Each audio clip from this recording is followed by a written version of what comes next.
Hi guys. I'm gonna increase the game volume a little bit so you guys can hear the voice better. But yeah, welcome to the stream. Today we will playing our mommy story. Not sure if this is gonna be a backstory or this is gonna be like in a different timeline, so. But I'm excited. I'm excited to know more about Beryl, about her her backstory, her upbringing, her thoughts, and yeah, want to know more about what makes Beryl who she is in the main story. So yeah, today we're going to start the long reign of fate. Hopefully I can do that in one go tonight, and if not, well, I have to do it. She was born a ray of brilliance, refracted in the, oh god, what is this word? Refracted in the Aberrios of Fate Symphony, between what's to come and what's already written. Between what to come and what's already written. Okay, let's go. The Unforeseen. Wow. First title already interesting. Seem interesting.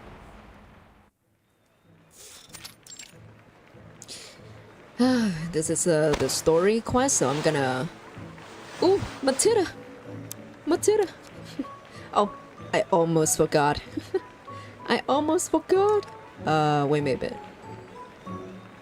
Yeah. I forgot my mustache. Hi, Long. Wow, you're so early today. Yeah, today we're gonna play Reverse. In the story, so I'm gonna read a lot.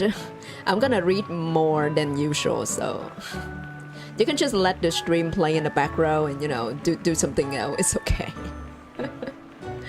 Oh, but I think we're going to hang out with Barry's mother today, Matilda.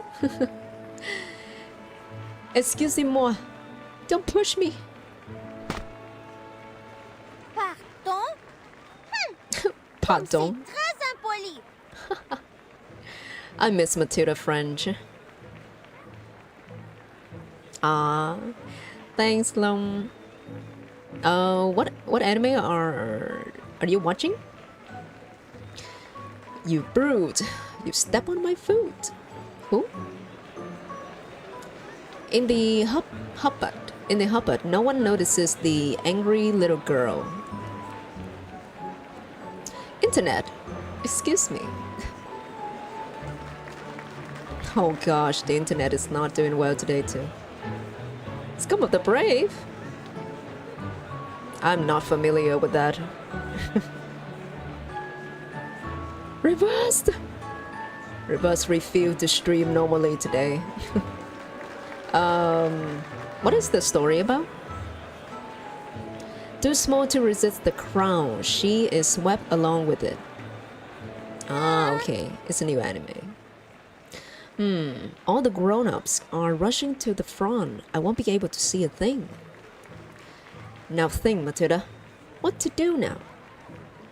Oh, I've got this. Got it. She carefully backs up. Still steady enough.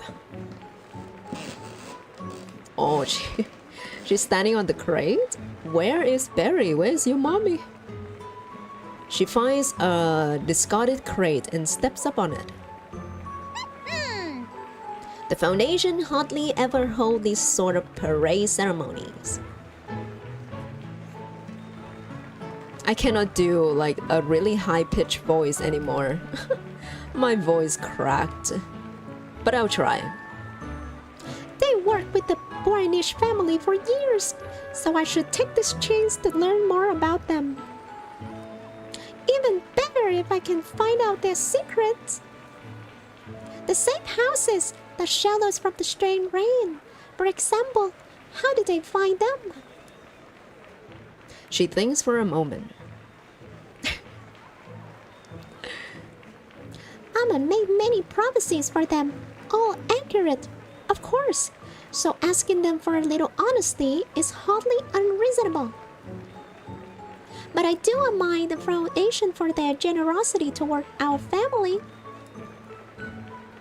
I'll be taking over the family business someday, after all. A responsible here should show her support. A profession dressed in white approaches. The young arcanists walk in dignified unison, solemnly representing their organization. You think so? Yeah. Matilda has a very high-pitched voice and so much personality when she speak French. Too bad that in like the story mode, like character story mode, you don't get to hear the voice acting a lot. As she catches sight of the orange-haired girl leading the procession, she whisper monologue halts, and her proud excitement falters into uncertainty. Oh, we get to see Sonetto here? Yes. Who's that? It's Sonetto. The procession members are all outstanding, but that girl is unmistakably the greatest among them. Thanks, Lum, for the compliment. Anyone could see it. But man, look, I want to be like her someday, marching proudly at the front. Oh, this is Sonetto in her marching outfit. Then you have to work hard. Only the best can become a leader like that. The best? Matilda looks around. Everyone's looking at her. Can we get to see Sonetto?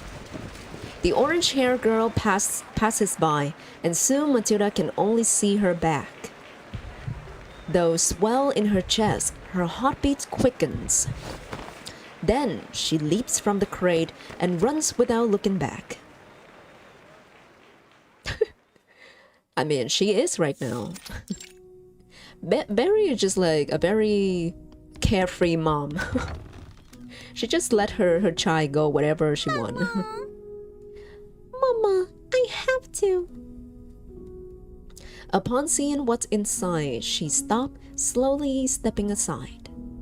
A thin woman sits, her hands clasped together as she gazes in anxious hope at the lady with a crystal pendulum in hand. Madame Boeniche, can my daughter be cured? Beryl does not reply. Her expression is calm, her eye half lowered. This means your daughter gonna die, unfortunately. So many people come to Mamant for help every day. The girl sighs as though helpless, though the pride on her face is unmistakable. She's still proud of her mama. Her mother is famous for the accuracy of her prophecies. The diviner's words are a ray of light for those in distress. This is the diviner. Oh, oops, this is Matilda speaking. Oops. This is the diviner of the Boenish family. One day, I will be just as spectacular as Mama.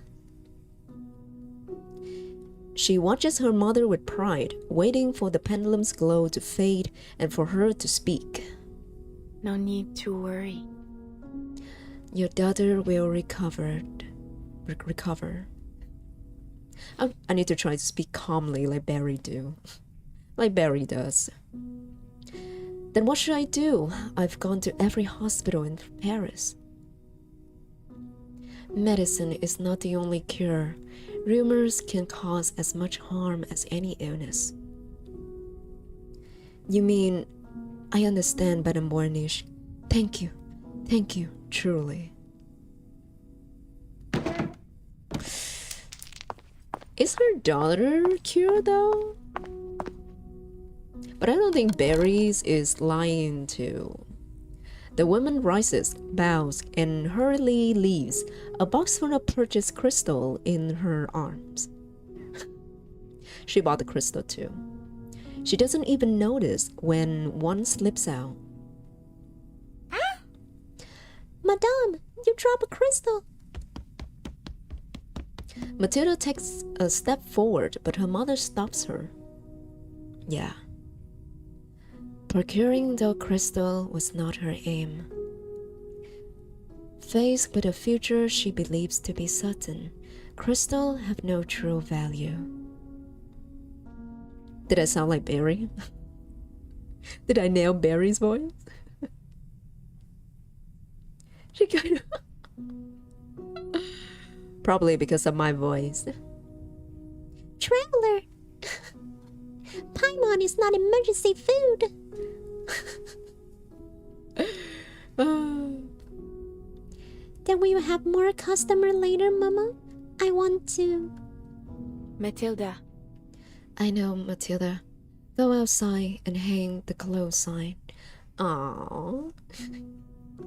She still cares for her daughter in some way. Berry picks up the crystal from the floor and looks gently at her daughter.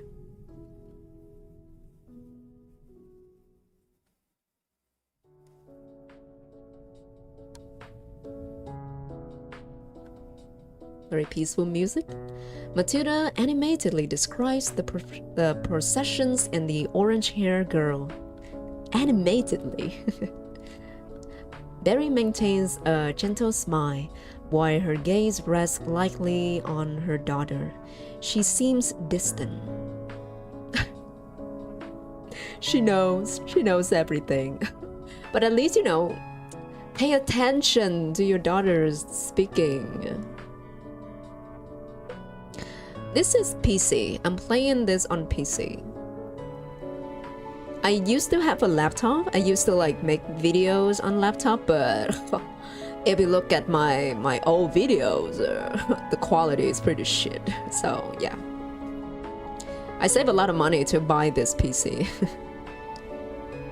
I prefer PC, of course. It's big, it's strong, it runs smoothly when I stream. Yeah, PC. But if I go to work, I need to have a laptop. But for gaming, of course I prefer PC. Elle va bien, je suppose. Je suppose. I have to admit, she did look impressive. But if you transfer me there, I will be leading the next prescription. This is why I'm not qualified to be a voice actor. I cannot read English. I'll be leading the next progression, I assure you. Then she'll have to watch my back as I walk on ahead. Caught up in her own excitement, she doesn't notice the crystal pendulum in her mother's hand faintly glow again.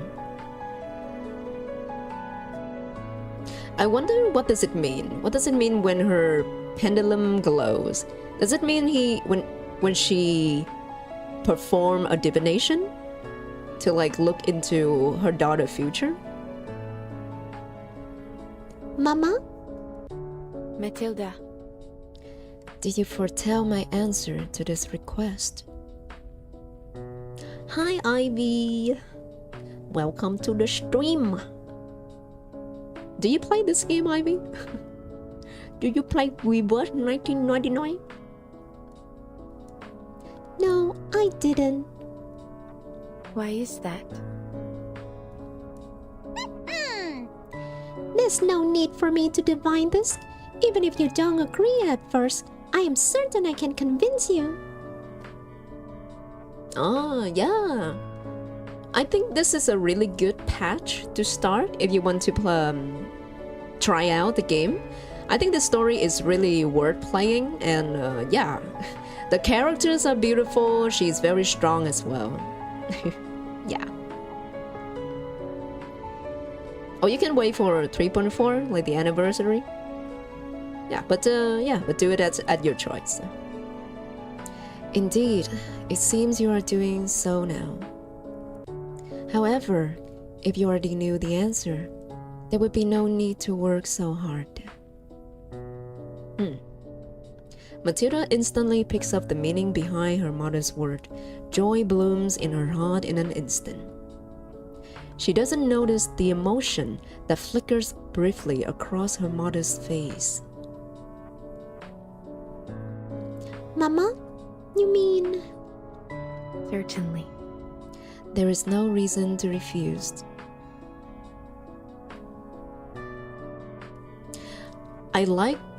I really like Bery's showing her emotion expression just from her eyes. The way they draw her eyes are so sweet, gentle, but also indifferent in some way. I love it. So Bear, then I'll... Someone interrupt? My apologies, I mean no interruption. But you did interrupt. An unexpected visitor swings open the door, bringing the echoes of the chaos outside with her. Her apology is emotionless. Pardon? Comme c'est très impoli. Pardon? Didn't you read the sign? We're closed. We're not taking... Matilda. Sit down.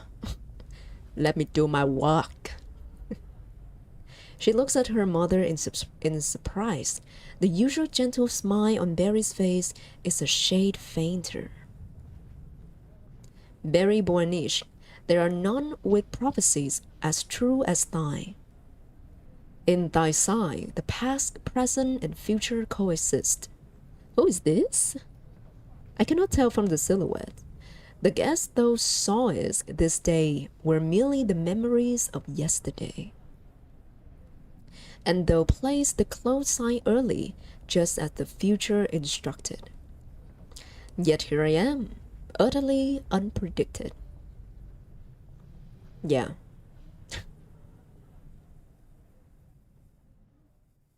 I mean, at least the close sign block all of the unnecessary guests.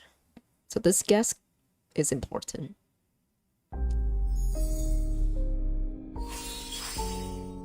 To answer the unanswerable.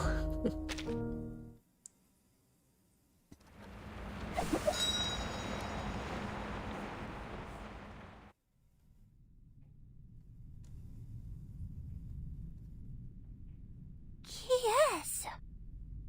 Just who does she think she is? Bargaining why I am having such an important conversation with Mama. My internet's always stinky. Every time I stream any game, I just pray.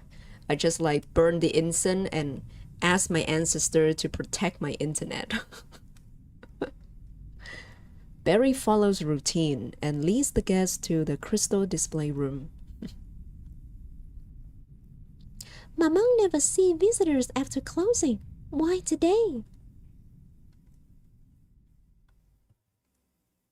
Oh, she's peeking. Yeah, you should. Maybe that would help. She cannot join them inside, but curiosity drives her to listen in as best as she can. Deep in the parlor, translucent light refracts the figures within like scattered shards inside a kaleidoscope. Yeah, the graphic looks amazing. But this is just like the story quest, so yeah, too bad you don't get to hear a lot of epic voice acting. But yeah, the illustration of this game always peak. I heard one must show sincerity if one wishes for a prophecy from Bery Boanish. Thus, thy client purchased more crystal than they truly have need of. What is this person? What is this guest? And though art content with such an arrangement, Typical merchant's logic. Managing a business is no easy feat. You misunderstand. I make no judgment. I too will offer my sincerity, one I am sure will not disappoint diviners such as thyself. Is this a member of the Manus? Felician? Huh.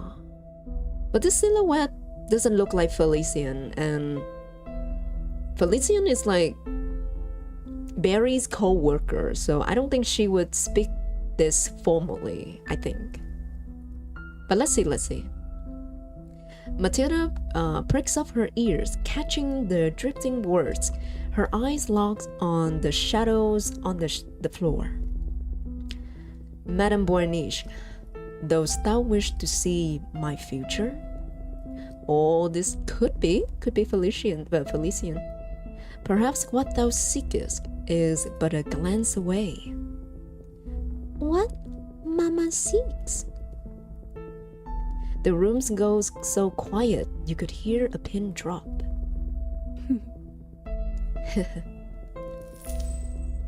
After a faint laugh, Matilda sees a pendulum fall and sway in the dark. Oh. Oh, she doing a divination? A light yet potent force spreads through the room. Oh, flashback. Every crystal trembles, responding to the diviner's call with dazzling light. The radiance swells as if trying to burst beyond the small chamber.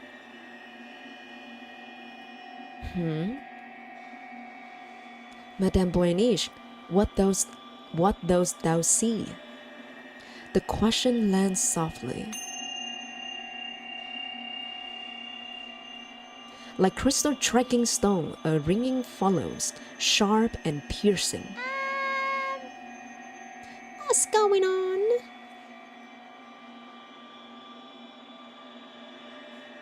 Suddenly, the light begins to falter, flickering between brilliance and shadow. Oh my gosh. That's hurt my eyes so much. What's happening? Crystal tumble to the floor, one after another, their glowing dimming. At last, the light contracts and vanishes.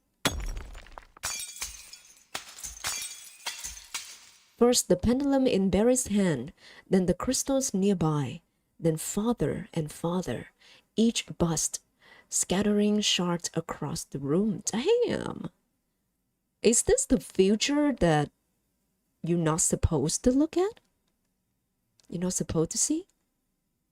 How could this be? The diviner freezes, instinctively stepping back. Maman? Ignoring all else, Matilda rushes to her mother's side. Oh no, Mama. Your hand is bleeding. Whatever you want, you are not welcome here. Matilda whirls around, stepping in front of her mother. It seems this isn't the time to chat. I order you to leave the parlor right this instant. All her training forgotten, she speaks only from instinct to keep her mother safe. After a long moment, a faint sigh softened the tension, like the hum of a cracking crystal. Matilda. She turns. Her mother's hand gently touches her cheek. The cool sensation is like a germ freshly mined from the earth, untouched by the sun's warmth. The descriptions, the way they write this sentence, so nice. Maman. Today, you made a choice filled with passion and resolve. Besides that, there is nothing else you need to remember from today. She can brainwash? Barry can brainwash? I... Drowsiness rose over her, forcing her eyes shut and soothing away her thoughts. This matter has drained all your strength. So now, I need to rest. So I'll have the energy to prepare for transferring school. This fee. sweet girl. Damn, she brainwashed her daughter? I know that she did it for her own good, but damn, she can do that? Yeah, I think so. This is her way of gentle parenting. She falls into darkness.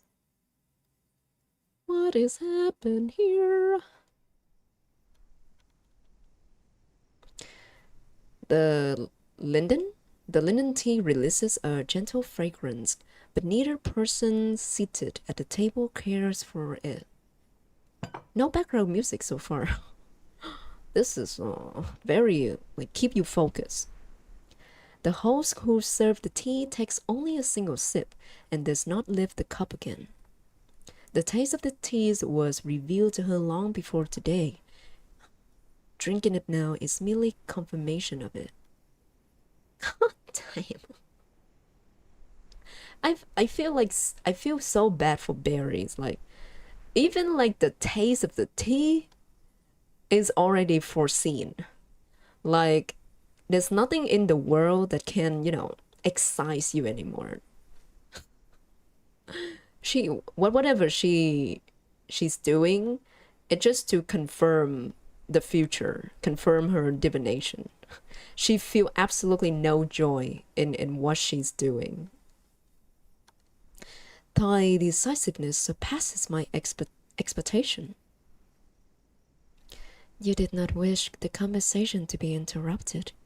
Fulfilling a guest's needs is a basic skill of any merchant. However, and I will not deny that this arrangement happens to satisfy both parties.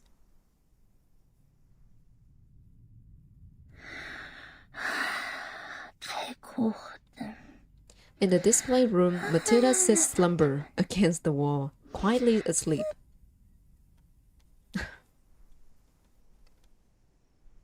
Well then, Madame Boyniche, what didst thou see? Come on, Barry. Come on, spill the tea. Want to know. What happened to this person's future is so powerful. Understanding one another's identities is the premise of conversation. How may I address you, my guest? The need of words for clarity must be quite unusual for one of thy abilities,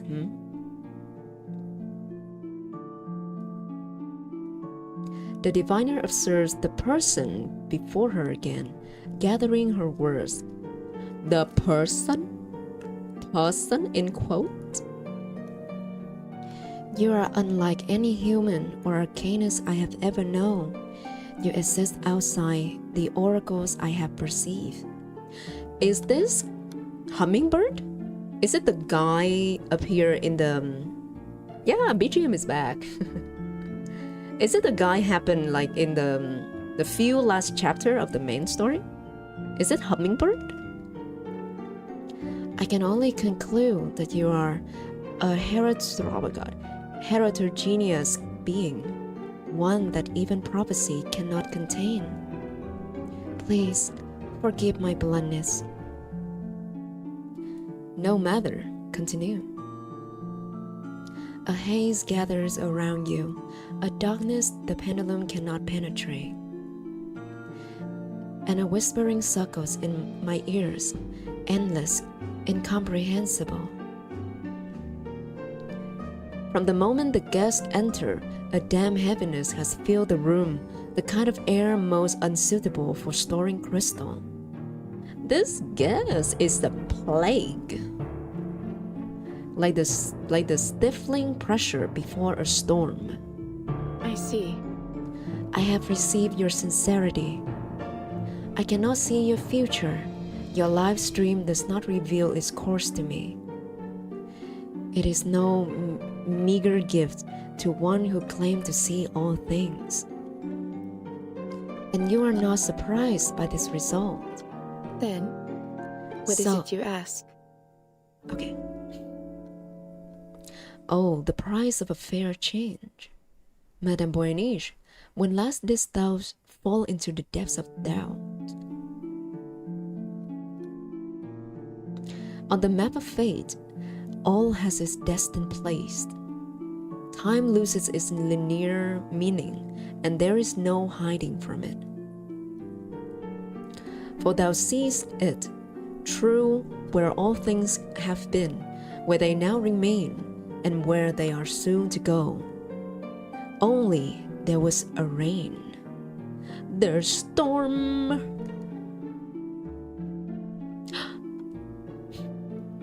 Ah, yes, thou hast seen it, and I know of it as well. The white robes have always given little. They shelter these from the rain, yet deprive these of the right to truly see it. Or is this Virgin Mother? Is this Earth? It's not revealing the guess yet. A rain that flowed up from the ground. A rain Beyond prediction. Oh. Just like your visits today. In late 1999, inside a safe house provided by the foundation, Barry witnessed the rain flow upward. When did this rain begin? How did it form? Why did it appear? For the first time in her life, the unknown had arrived, bringing endless questions with it. Barry stared at the rain beyond the window, unable to look away. What I seek is simple, one hint from a diviner, one insight.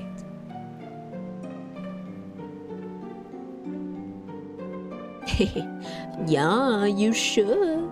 If you like normal games, I 10 out of 10 would recommend. I need to gather more people into Reverse1999 cult. There's too few people in this cult. An answer to a question none other can answer. Madame Boyniche, thou mayest call me Arcana?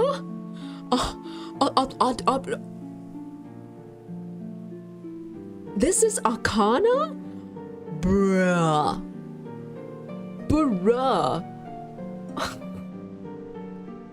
The bomb dropped so hard. Oh my gosh.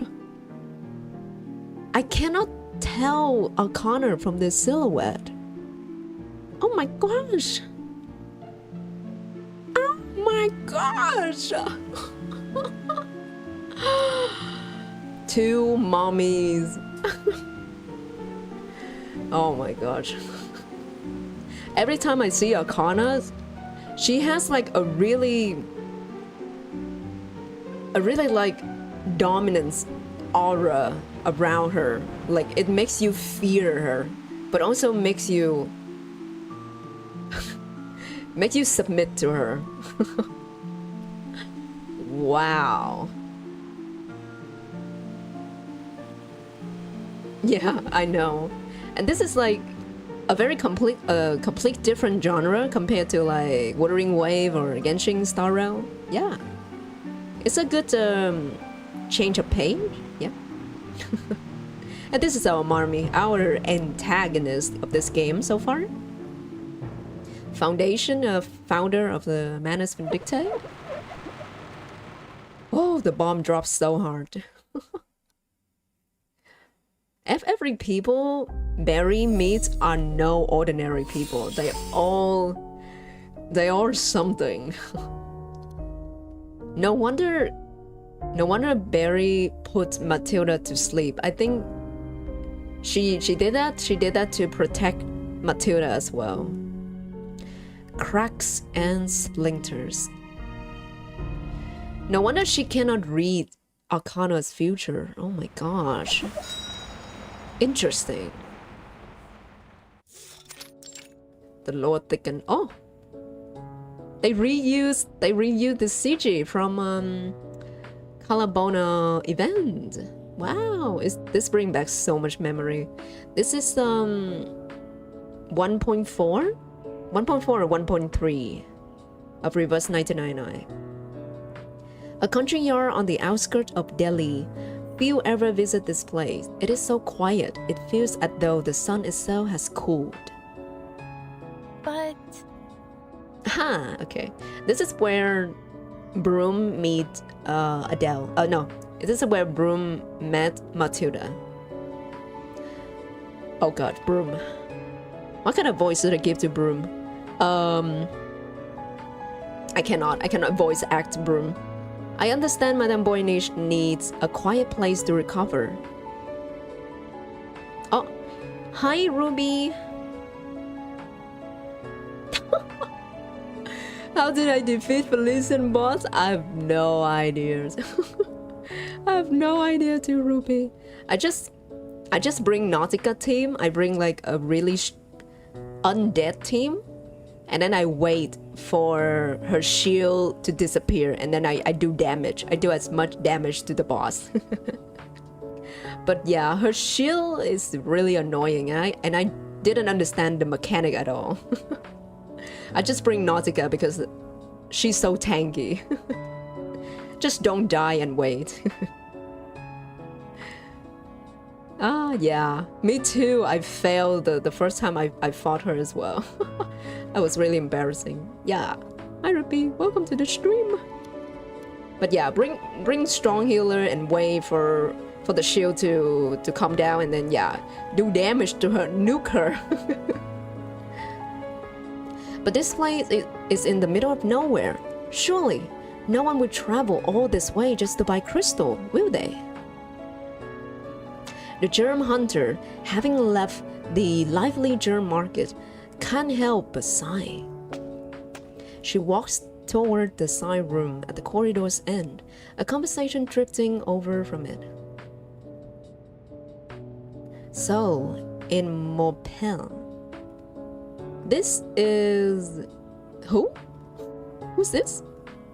In the room, a lively young girl is talking rapidly before Berry. Is it Matilda? She heard movement from outside and turns. bonjour. Ah, You it's must be the Matilda. jewel hunter Maman spoke of, right? She's in her she's the 1.3 or 1.4 event skin. This is her skin. Of course, I ship Kakanya and Isol too. I cried so much playing through chapter 6 or chapter 5, right? Playing through their chapter. Yeah.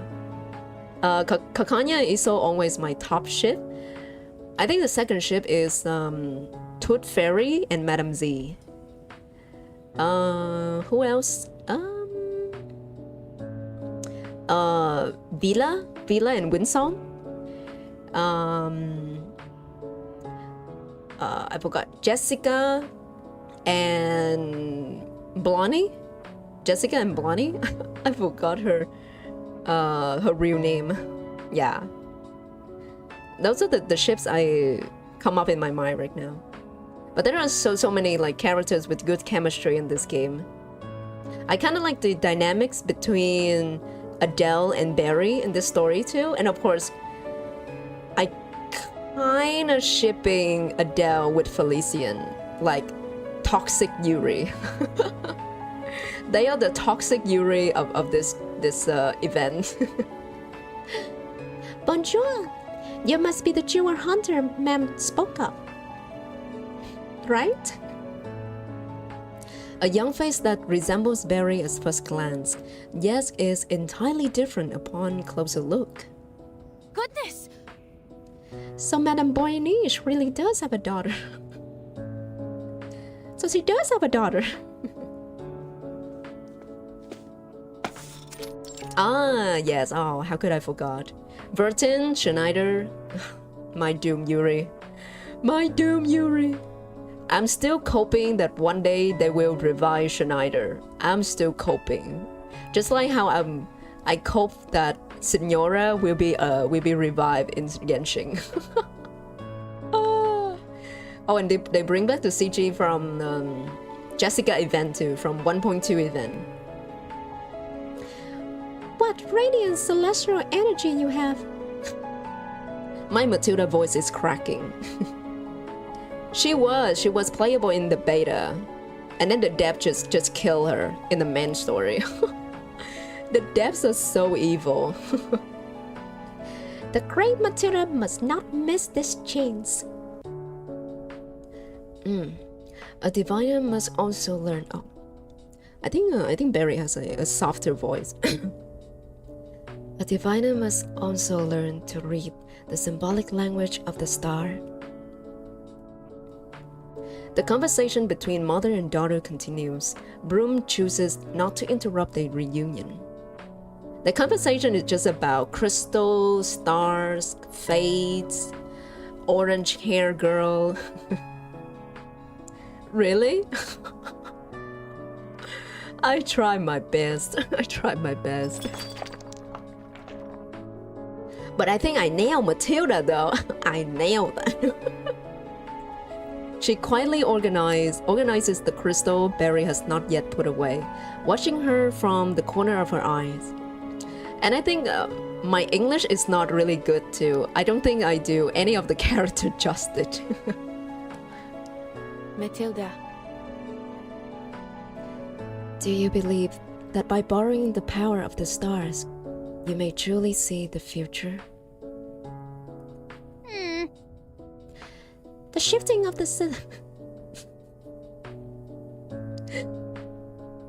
the shifting of the celestial faces mirrors the relationship between the universe and human destiny. Then, and once you join the foundation, what will fate mean? What will fate mean to you then? Is it the angle of the moonlight or the image shown in the crystal ball? She poses her daughter a rare question. You love the impression? Okay. Oh gosh. I'm having more pressure right now.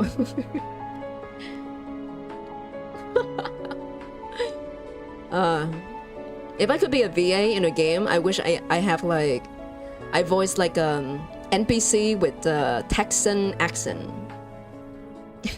Howdy, maid. Where's it going, maid? Broom stops what she's doing and looks back at Matilda.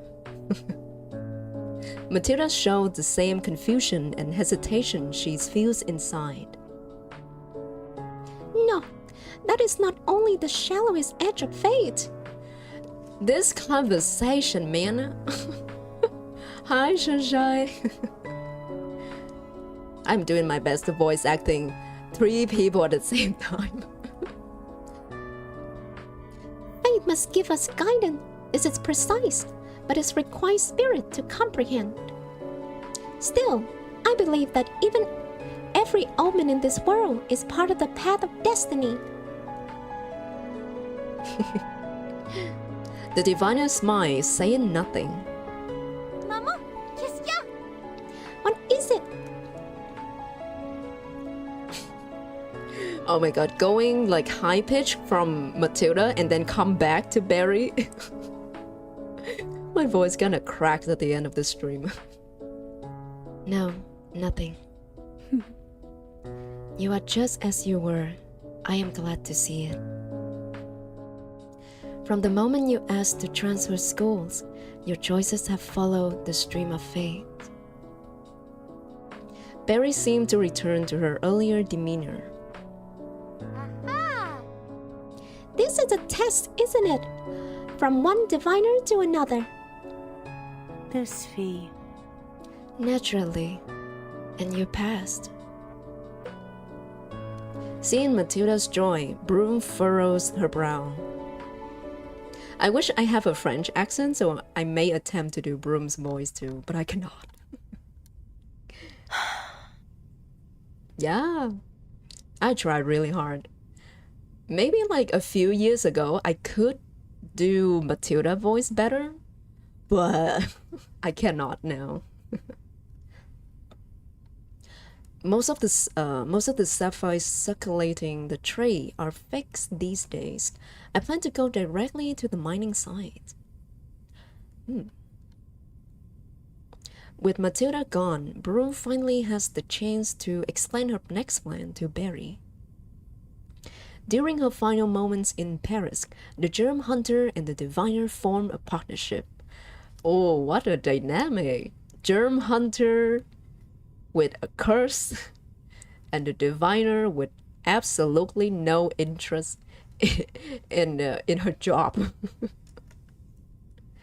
Now the search for the rare cashmere sapphire has brought them to Delhi. I see. Why do we need to search for this germ anyway?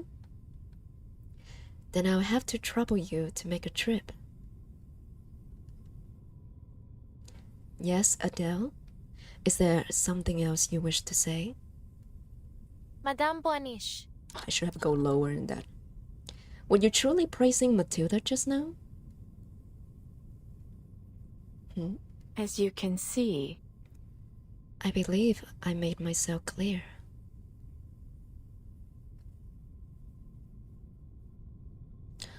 I like sapphire. I like blue sapphire. Because they're very sapphic.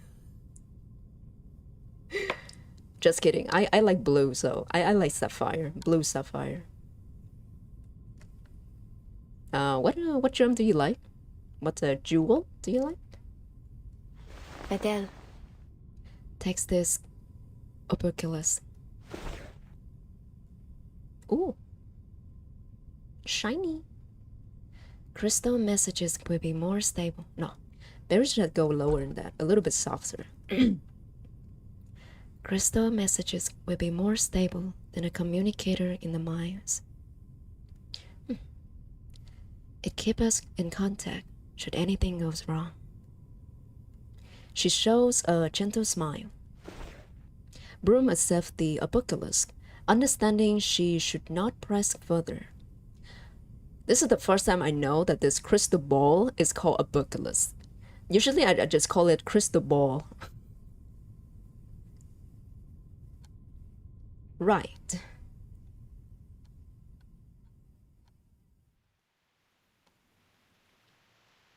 Oh, new room. This is oh, safe house. Okay. Oh, purple amethyst. I like the purple jewel too. I like the color when you see it from the inside when you crack the jewel. Yeah. I think in amongst of the jewels, I think diamonds are the most overrated. they're very pretty, but I think they're a bit overrated. A month later, the rain flows upward once more, accompanied by zealous pop art. Is it the safe house like at the end of the main story they drove their car to? In the safe house, Broom watches Barry's busy figure in daze. Or is it the safe house in Delhi? The sapphires that nearly cost Broom her life is now placed at the center of the table. Oh, okay, so this is at the end of the main story. Oh, Felician! Good to see you again! Oh my god, I should... Felician voice. Okay, first attempt. Why are you still... No, that's too high. Why are you still making that face? I have thought you have got yourself together after leaving the mines. That's so bad. That's not Felician at all. The princesses, high pitches, a little bit arrogant. I cannot do it. Felician, the escapee of death, lingers on in a jewel. She's like a genie right now. She's like a genie in the jewel.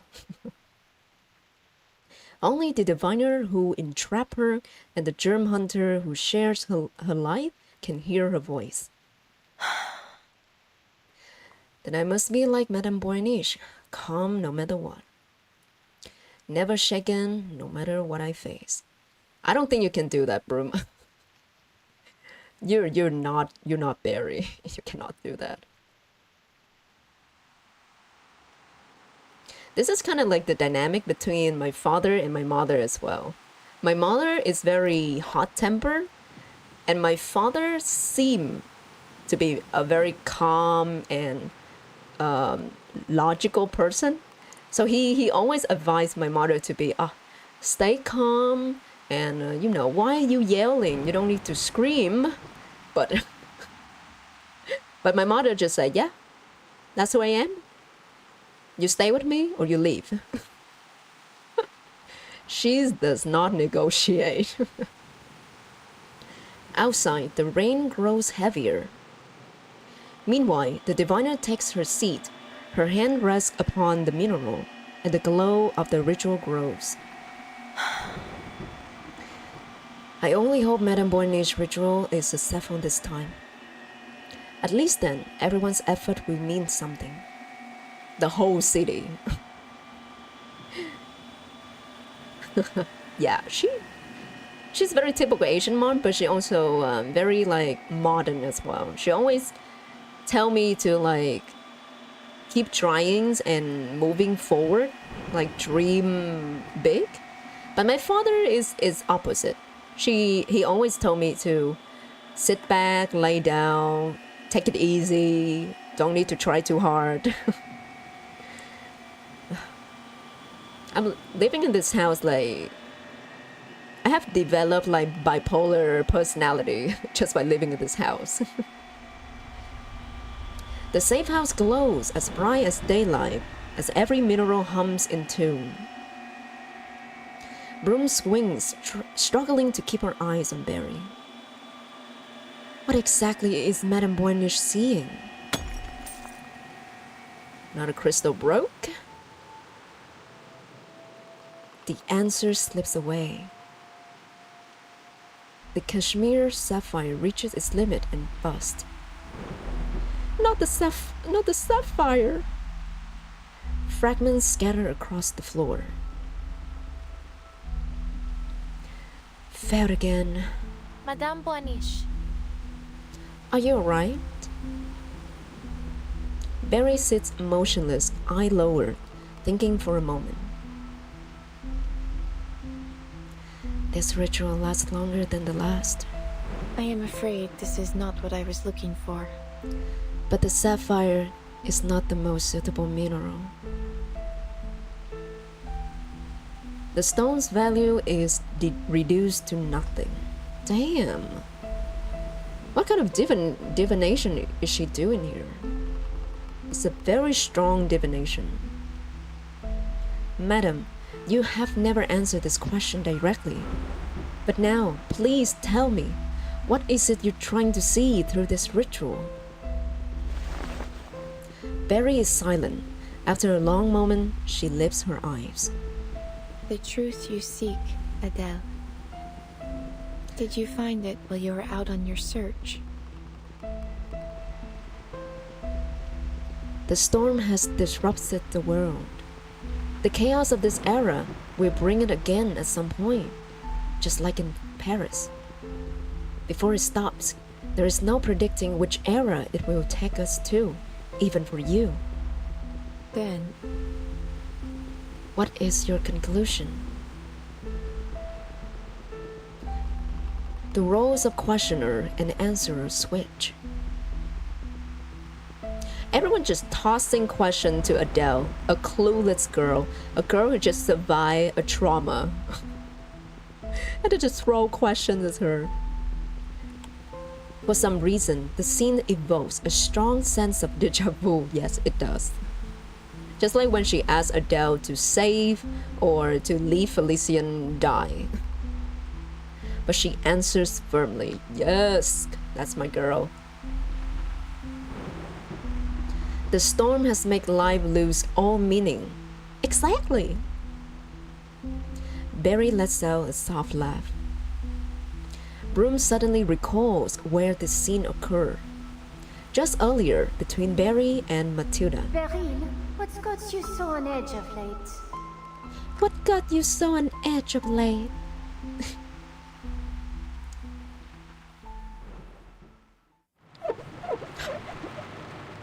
Wish I could hear more Felician voice in this.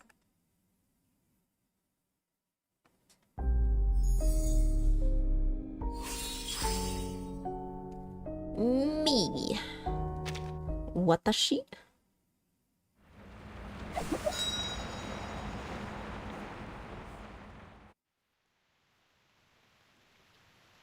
Me in quote.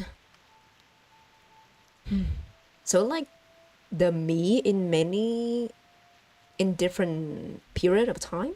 Is that what is implying? The bluntness of the question cuts through the fragile calm. On edge? Sulky, anxious, irritated. Pick whatever you prefer. But that is how you're acting. A rare sight indeed. The ever-composed Berry Boaniche, even when revealed her terrible taste, she hides it beneath a false calm. But how to explain such an absurd phenomenon? The visible disappointment, the mockery with no place to go. You hold an answer only you know, reveal it to no one, yet expecting it all to see straight through to it. Your arrogance is well hidden. I'll give you that. Yet you still long for someone who can see what you see. Everyone else is simply too slow, aren't they? That is not a ladylike cough. Felician gasps for breath.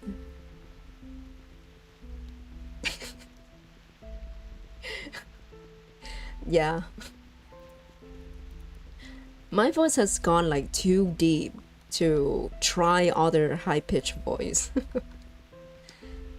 But yeah, I just voice act so you know, you don't get bored just listening to one's tone all of the time.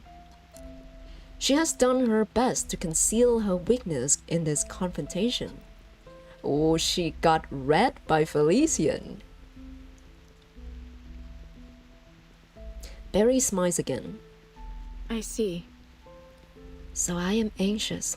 Then this is not the smile she uses to navigate social worlds, but a smile born from within, vivid enough to change her whole expression. The writing is so good. In the faint lines at the corner of her eyes, the shattered gemstone glimmers softly.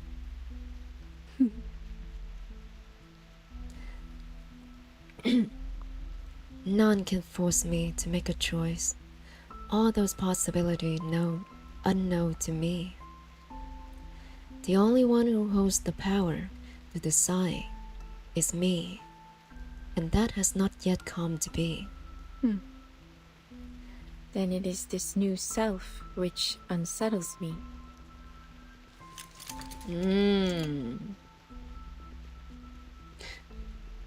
She smiles, gathers the fragments in her palm, and hands them to Broom. I want to read that again. No one can force me to make a choice. All the possibilities unknown to me. The only one who holds the power to decide is a me that has not yet come to be. The me in the future. I guess Barry enjoys a little bit of challenge.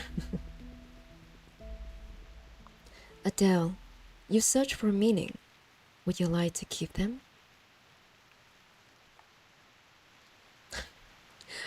Broom is like, not this question again. When did I begin to no longer need me and the possibilities it brings?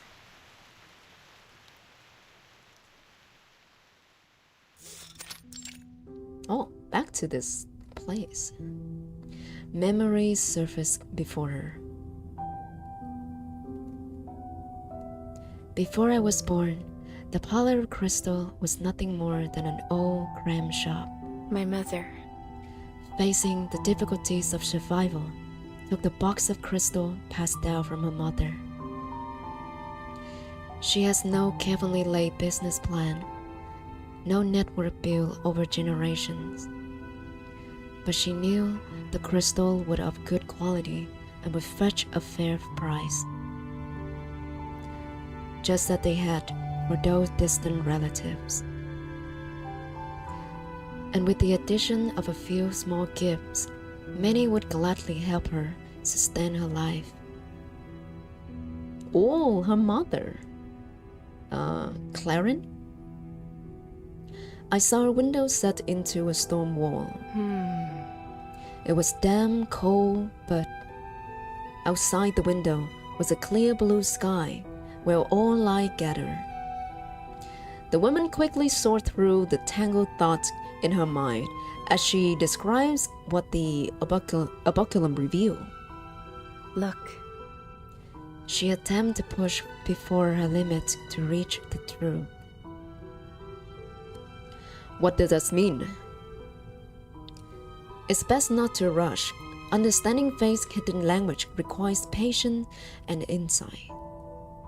An ill-matched scene, it means your life may need a turning point, or that you may soon fall into hardship.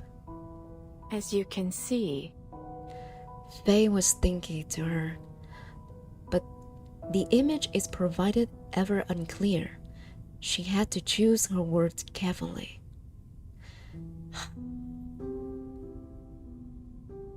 Gently leaving the room for retreat. Her mother doesn't have strong divination like Beryl has today. Madame Clarine, do you mean? You must live cautiously. Your life is indeed improving. The turning point has already arrived. You must be cautious moving forward. Clarine is implying that don't be too ahead of yourself, or you may die. It will determine whether you leave outside the window or inside it. Oh, I knew it. Those greedy parasites. Madame Clarine, thank you for the warning. No need to thank me. This is but a small repayment for your generosity. I wish they have more male character because I can voice male character. The client leaves, taking the yellow crystal he purchased with him. This was her tactic. After the sale, she would offer a complimentary divination to draw in the curious. She interpreted vague symbols, disguising face turn at gentle care. She even led them to believe that if they follow her guidance, what the pendulum showed was only a possibility, not destiny. But it is destiny. For Barry? Make my voice deeper for Barry, or for like the guests? Just like your window mother saw. and then It was the window of a prison cell, and the sky outside was the last view that client would see at the end of his life.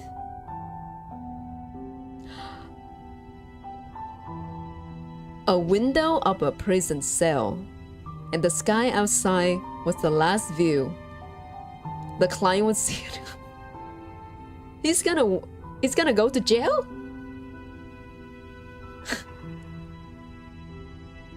I can do a little deeper voice, like it was the window of a prison cell, and the sky outside was the last view that client would see at the end of his life. I think that's how low I can go. That's the lowest I can go. For he would soon face guillotine. This man's face. Oh my gosh. Her mother is so good at her job. She makes him believe that he can turn a new leaf, and he make him buy the crystal. She makes him buy the crystal.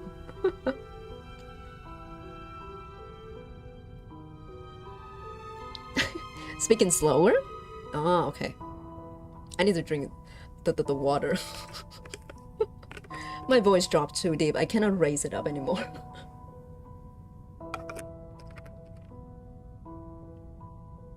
The parasite he spoke of would later join with the police, will steal the key to the treasury he got it. How do I know this? Let me tell you.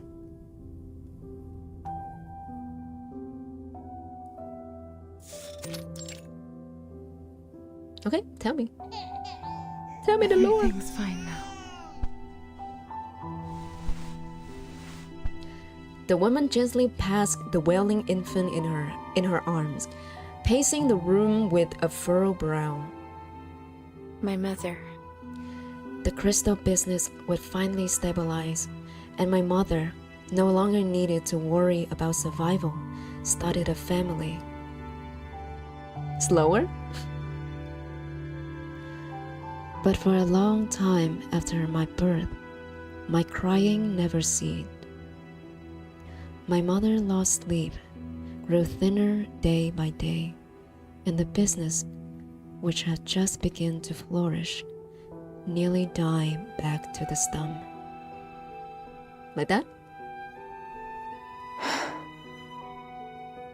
Her mother's divination revealed nothing to her, so she turned her hopes to a doctor.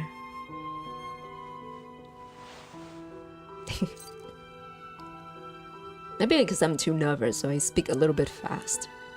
I should be more relaxed. The doctor examined the infant carefully. After a long silence, he removed his oh my god, how do you read this? Stethoscope? It's so hard. Stethoscope, and shook his head.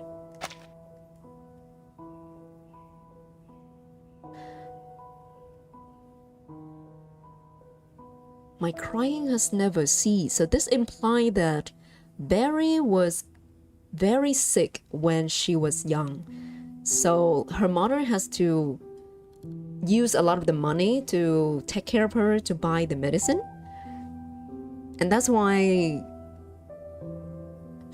the business starting to crumble. Stethoscope. Oh, okay. Okay, I'll try. And her mother's divination power is not strong enough to see further in the future. So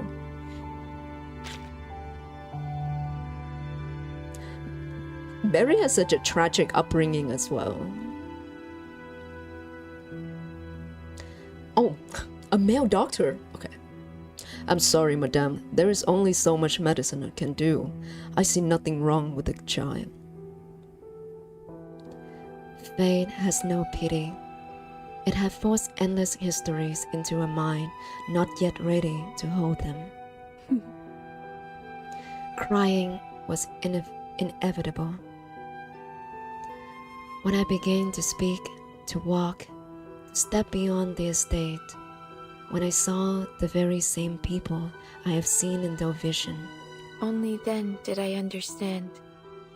What I saw was a glimpse of the future. Oops.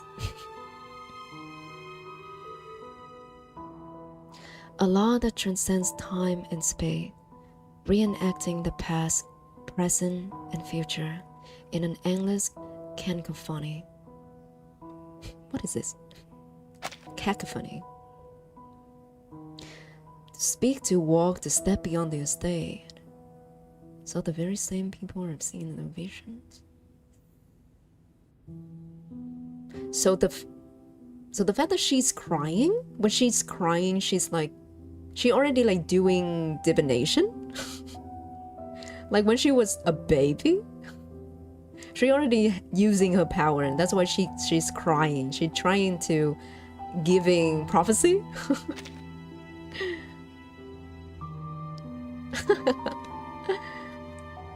I blend with Barry. Among this noise, softer, a little bit softer. Among this noise, the history of the family called Boynish unfolded before me.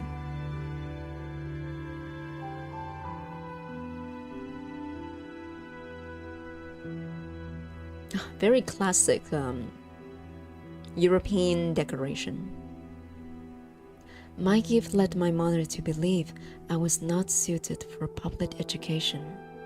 And then, she kept me at home and taught me everything she herself had learned. The cover of the Revelations of Lenormand hits the table with a thud, breathing out a puff of golden dust into the air.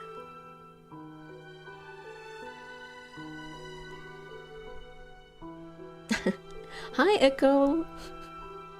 Welcome to the stream. Maybe I should try Clarion voice too. I think I can do her voice. Maybe it's kind of similar to how I do Adele. How I do Barry. A voice declared to me that the moment of judgment have come for the crowned one.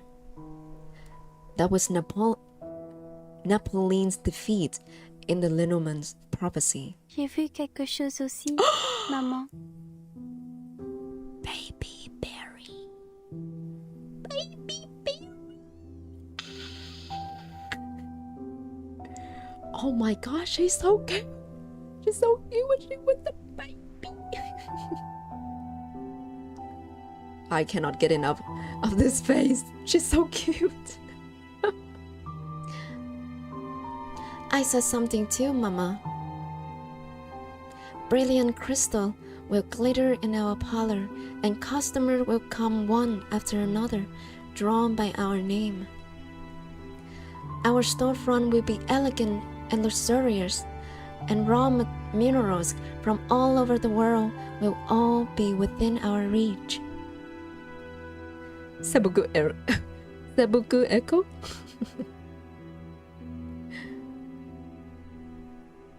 It's okay, Echo. We're just like halfway through the story. We're not like at the peak yet.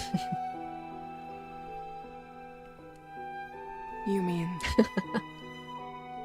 Of course, he would go Pharaoh over Barry. Who wouldn't? She's such a great character. She went from a good character to a great character at like the few last chapters. They really like elevates depth, like building a lot of depth to her. It's on Pharaoh level? Wow. Yeah, I love Adele too. I love Broom too. The girl is a bit confused, but she got the spirit. She do her best. She try her best.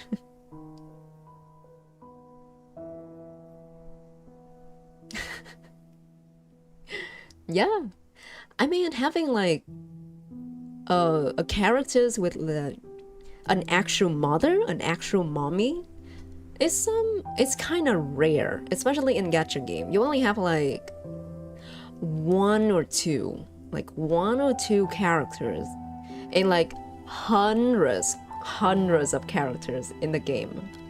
So of course, it's always a welcome one. Allons-nous donner vie à ma vision?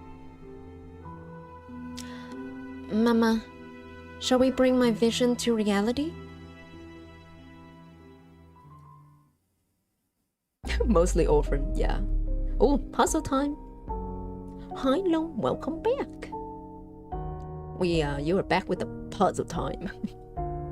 Mostly orphan, yeah, or losing a father or losing a mother, you know, Disney style. Mademoiselle Beryl, about my fate. Your fate, it takes an ambiguous form. Wait a moment, it's about to take shape. Fate fragments drips like a scatterlight. Their true radiance only forms when they finally meet. Drag them to the correct spot and reassemble them. For fragments too faint for the eye, turn the gaze inward. All it takes is a flash of clarity. Tap flash of clarity to auto-assemble. Okay. Pew! Pew! Oh, you can turn it like this? Okay. This one here, this one here, this one here. Flash of clarity. Your fate, so it goes. Oh, you stuck with a quest? Yeah. YouTube is always the way to go.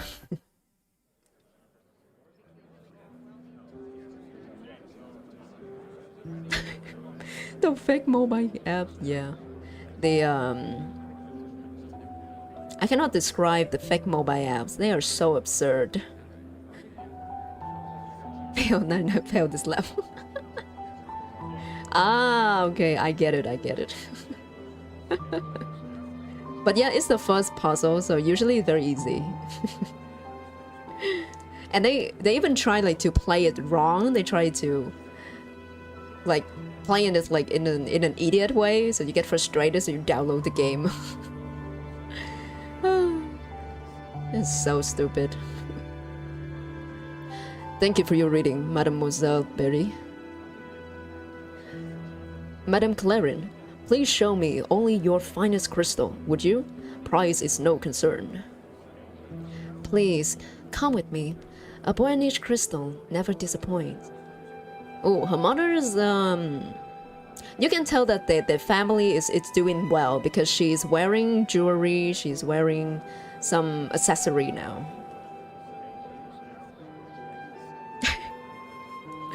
And 3 then- hours to complete.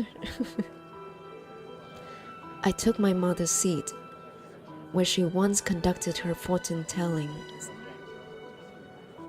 I gave precedence to those fortunes that would please them.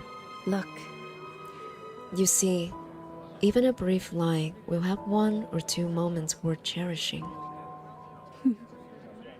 As for misfortune, I follow my mother's example, disguising calamities as gentle warnings and their silver linings as true hope.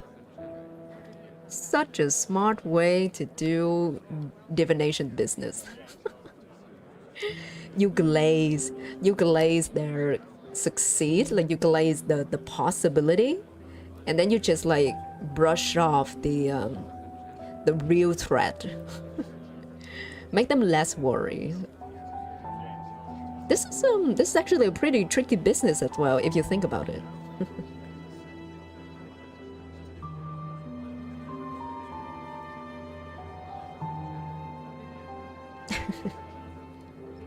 I see that.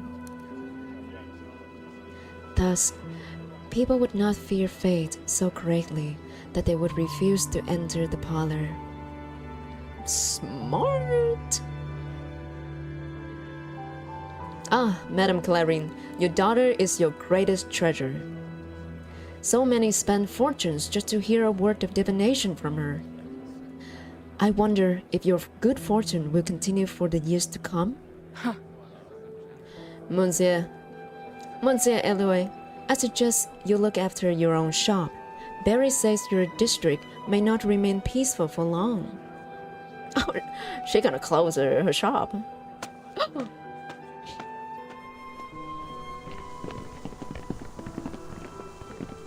Clarence sees the nosy gentleman owl. Oh, it's a gentleman? Oops. I voice female. Then turns to admire her parlor. Just as her daughter foretold.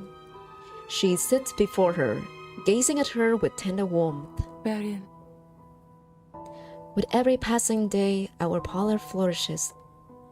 We ought to prepare for what will come next. Beryl, que vois-tu dans mon avenir? What do you see in my future? You're gonna die from a serious illness. Everything's fine now. Do not fear what the prophecy will hurt me, Berry, for I have not lived long.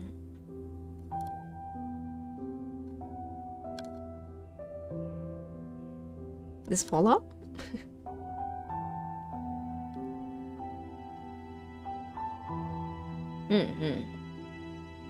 Yeah, I think I like the first time you know that it's a shitty game is that they try to like putting cutscenes, putting the amazing characters with big personalities to you first, and then they try to hide the gameplay. They hide it like, or they just show like seconds of it. You know they're not confident with the game when they do that.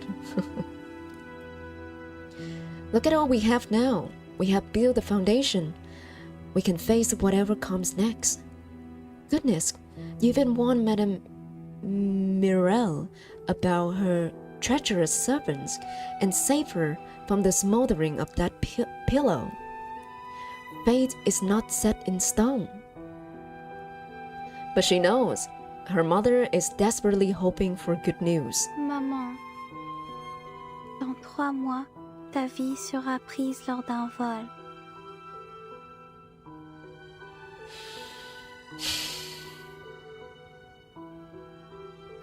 Mama, I'm sorry, but you asked for this. Barry say it with such a straight face too. God damn it. And you didn't get to hear what her mother responded. She died from a robbery? Bruh. To look upon doom.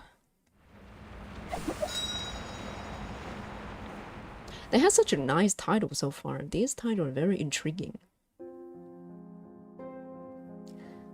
How do you read this in France? Eloy? Monsieur Eloy's word has pierced my mother, allowing her witness to pour from the wound. Before then, she has never once asked me to read her fate. But she looked upon all she had gained, her life of comfort, and drew false courage from it. It was on the day that she decided to confront it. So she asked me, and I answered truthfully. Fate always keeps its promises. As fate would have it.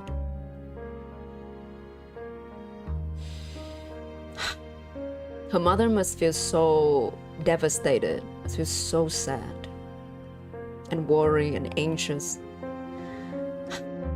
This is best that you don't know your future. Don't tell me my future. Monsieur Damien, I haven't seen your wife in nearly 2 months now. Still resting at home, is she? Yes, she's quite fragile. She needs more time until she's herself again. Oh my, I'll be sure to keep her in my prayers. And Mademoiselle Bery, may I see her today? My apologies, madame. Ever since her mother fell ill, Bery's been in low spirits. And that prophecy put her mother in bed. Dream. Not the dire blow.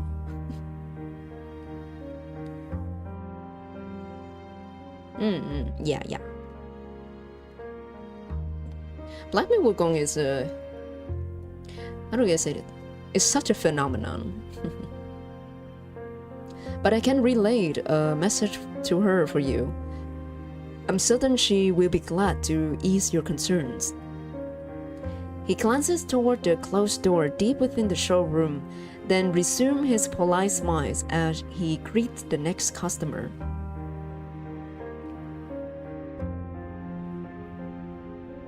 What? Say what?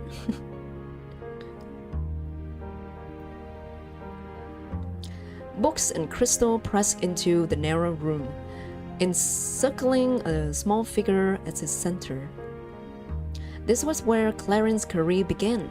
She kept it deep within the parlor, like a medal earned in her battle with life. Les 10 différents. The infinite contrasts inward, and the light of purification descends.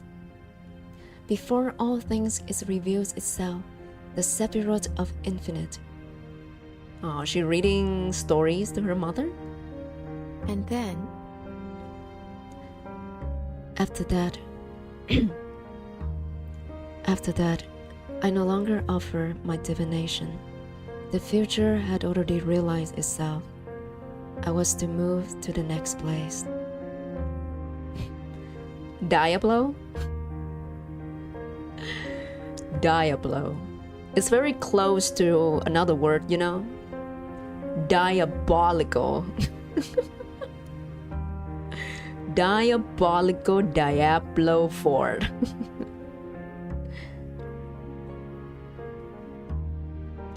I did see the advertisement. I did see many content creators advertise it, but I don't think I will play it.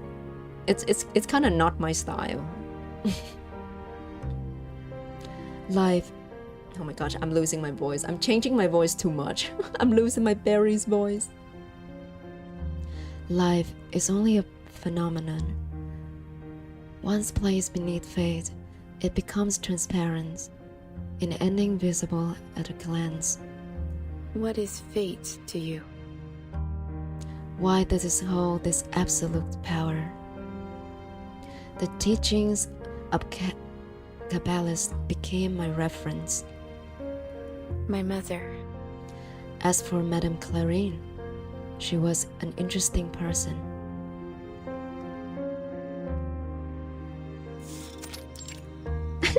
Diablo? Diablo? Oops. Oops. I thought it pronounced kind of similar to diabolical, so I just leave Diablo. Oh, Diablo. Okay. Okay.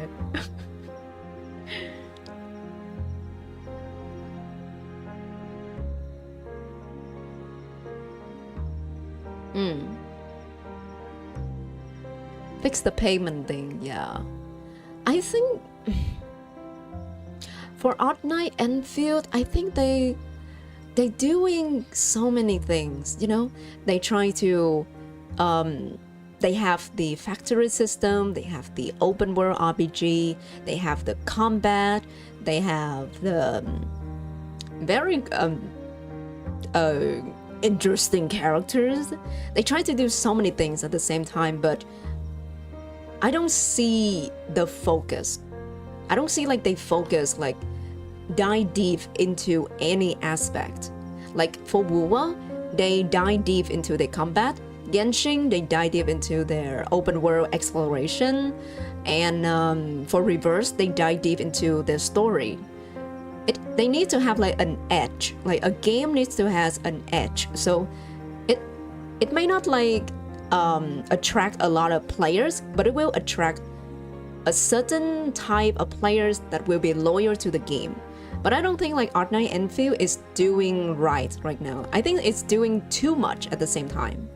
So nobody's happy when playing the game. Like everything is just kind of mid, right? Because you can find better option in other games.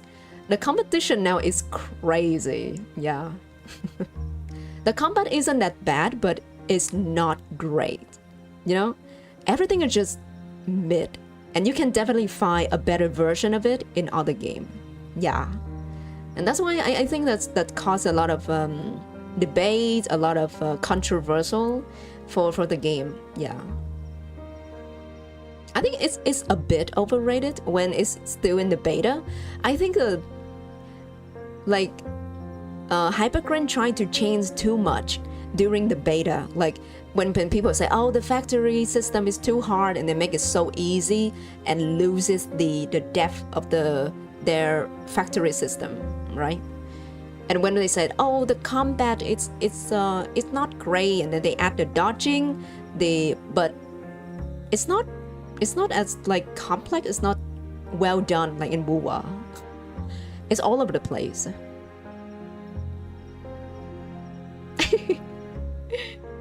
Yeah. Can we just Odd 9 and not Enfield?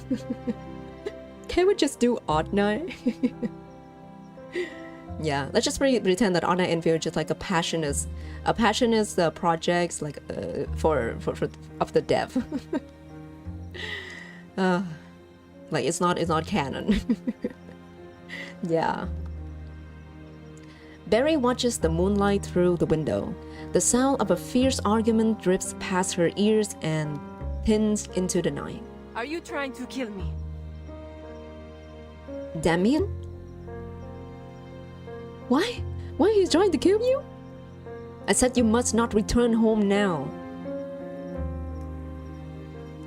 But this is my home too, and your daughter's, mind you. Who is this guy? Is this Barry's father? We are family, Claren. We ought to stay together to face this coming disaster as one. Huh. No, your presence will only push me closer to death. The wretch may have followed you in already, hiding in the kitchen with a knife, waiting for midnight to strike. Is she having delusion right now? Is she alright? Claren, stop! You're imagining things. No one followed us. And didn't you already throw a knife away? Leave the parlor. I can deal with that. But what about our daughter? Are you going to abandon Beryl too? I am so fathering right now. I am so husbanding right now. Hearing her name, the girl turns. Claren rushes to her barefoot, drops to a crouch, and wraps her by the shoulders. Beryl, you understand, don't you? Tout ce que j'ai fait. Tu comprends pourquoi je l'ai fait? Everything I've done, you understand why I did it. Dilulu, yeah.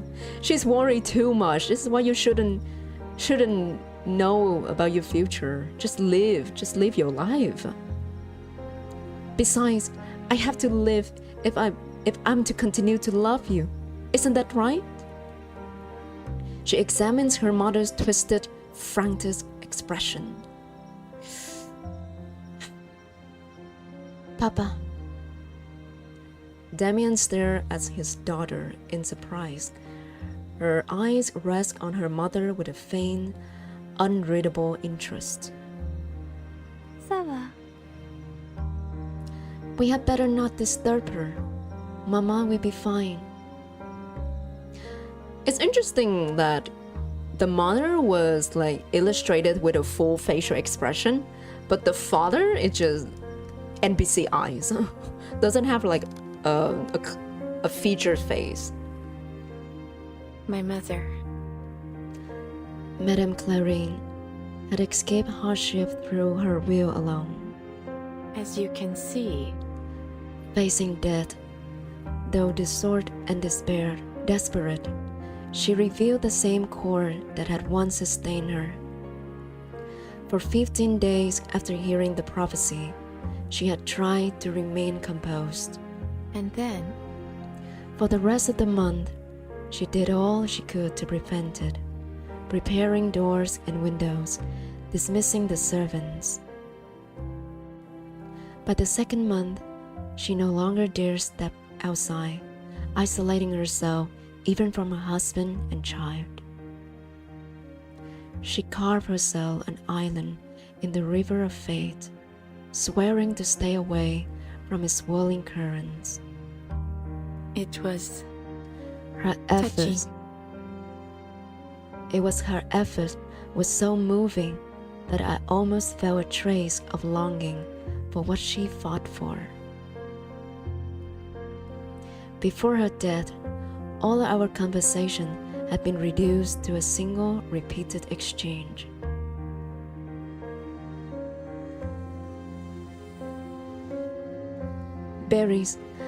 Berry, had my fate changed? Non, maman.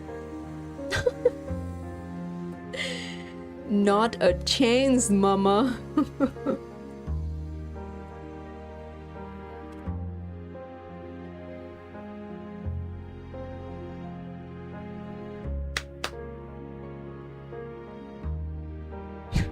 Imagine every morning you greet your mother and the first question she asks you, "Has my fate changed?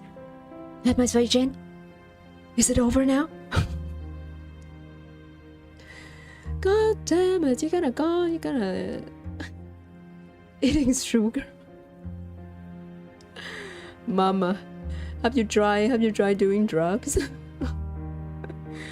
Oh, free her from the misery. How fortunate to come on a day Mademoiselle Beryl is willing to divine. Is your mother well? She's been ill for so long now. It must be 2 years now, mustn't it? 2 years? She's been delulu so long. Peut-être. My mother has never stopped resisting her disease. Perhaps she may recover after all. And the moment she recovered, the moment she said, "Ah, fuck it, I don't give a shit about this divination. I'm just gonna live my life." And the moment she walked out of the door, a robber passed through, snatched her purse, and then stabbed her in the heart. The end. That's wonderful. So, Madame Celine, what troubles you? My husband hasn't returned home in several days. Okay. And then she inherited her mother's career. A vision strikes abruptly. It flashes before Barry's eyes.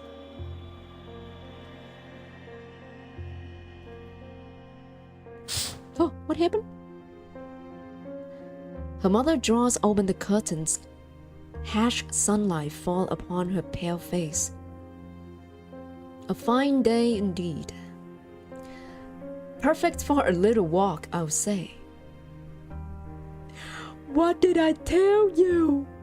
What did I tell you? It's the little walk. It's the little walk. After years of silence, her voice is hazy and mumbling. She turns back into the room, takes an old dress from the wardrobe, and changes out her yellow house robe. Mademoiselle Betty? She gazes outward, watching the woman in the vision. Clarence sits at the dressing table, carefully arranging her hair. She smiles at the mirror, releasing tension long locked in her brow. She looks at peace, as if nothing in the world could trouble her. She leaves her room and walks toward the front door.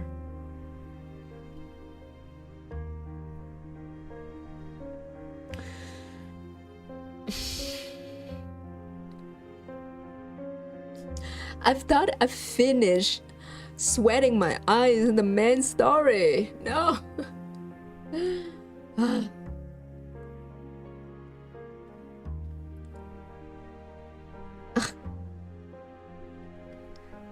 Barry, is this the last you'll see of me? C'est mon choix. Then let me tell you, this is my choice. She speaks directly into the open air. Then she opens the door and steps out of the home she has not left in 2 years. Mademoiselle, are you alright?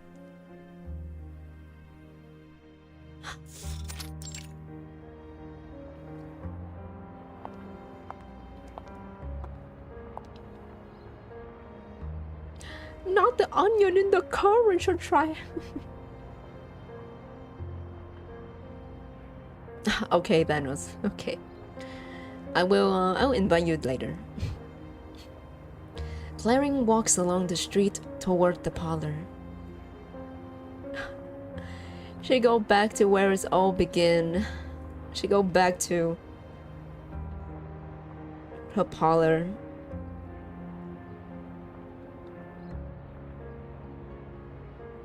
This is so sad. God. Oh, Madame Clarin, you recovered? Have you? Thank you for your concern. I am well. In fact, I've never felt better. She gracefully greets them, then takes her leave. She enters a narrow alley. She must pass through it to reach the street in the parlor. Are we going to witness her dead? And Barry knows it all?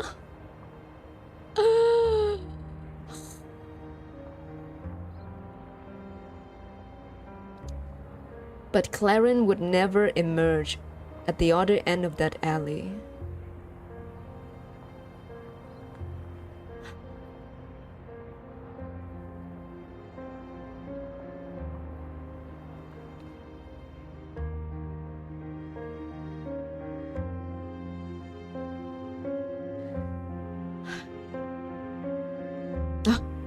Barry.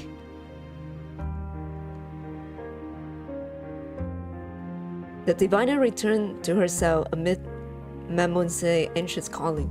Oh my God! And she sit there in the middle of doing her job, and knowing her mother's dead, knowing her mother is dead, in the middle of her job.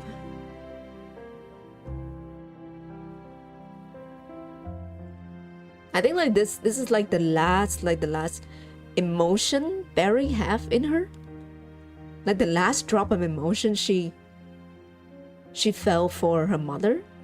And then after this, all of the tragics, all of the terrible things that happened, she doesn't feel anything anymore because she's so numb from this. She's so... The price you pay for knowing the future, the price you pay for having a divination power. Yeah. She knows like her mother will die, but the way she died, the way that she said that, the way that's like her mother having enough of the 2 years hiding in the room, scared everything, and then one day she just have enough. She just said fuck it all. She went outside, see the sunlight, enjoy her last moment, knowing she would die. She cannot run away from fate. She cannot escape it. And Barry here, in the middle of doing her job, like seeing her mother last time, and could not say anything. And could not like hug her, saying goodbye, saying I love you, like, you know. Damn.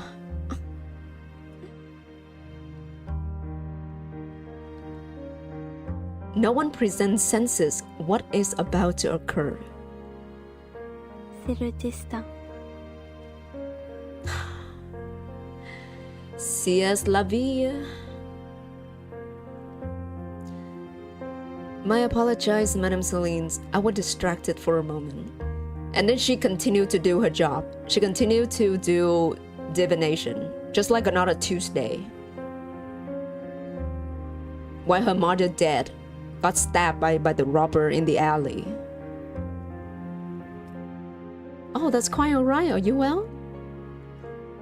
The young diviner smiles faintly. Ça va.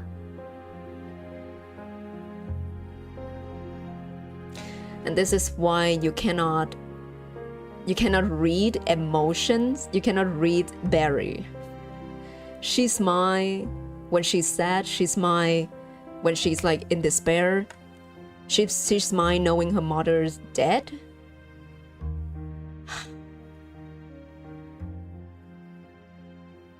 Le destin est immuable. Fate is unchangeable.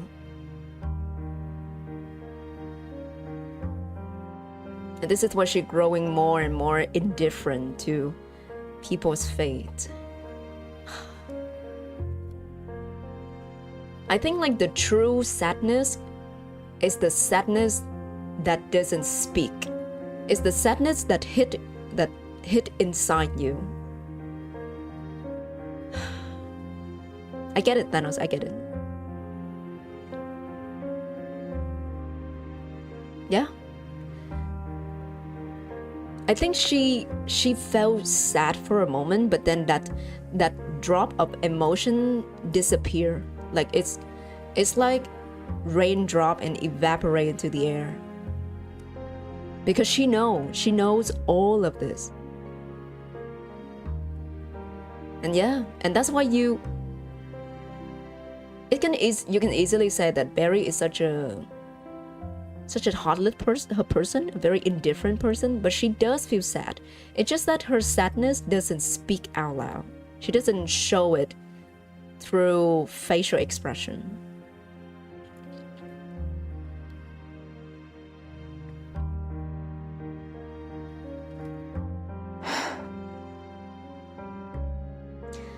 Madame Clarence fell. On that day, she chose her own end. I was grateful. I was grateful to her, not only for her love as a mother, but because she's confirmed for me the true nature of fate. Fate is a woven net, and we the prey, caught between the fibers. And yet, it leaves us just enough space to breathe. Enough to make us believe we still have the freedom to choose a path, which is, in fact, the only one left to us. Damn.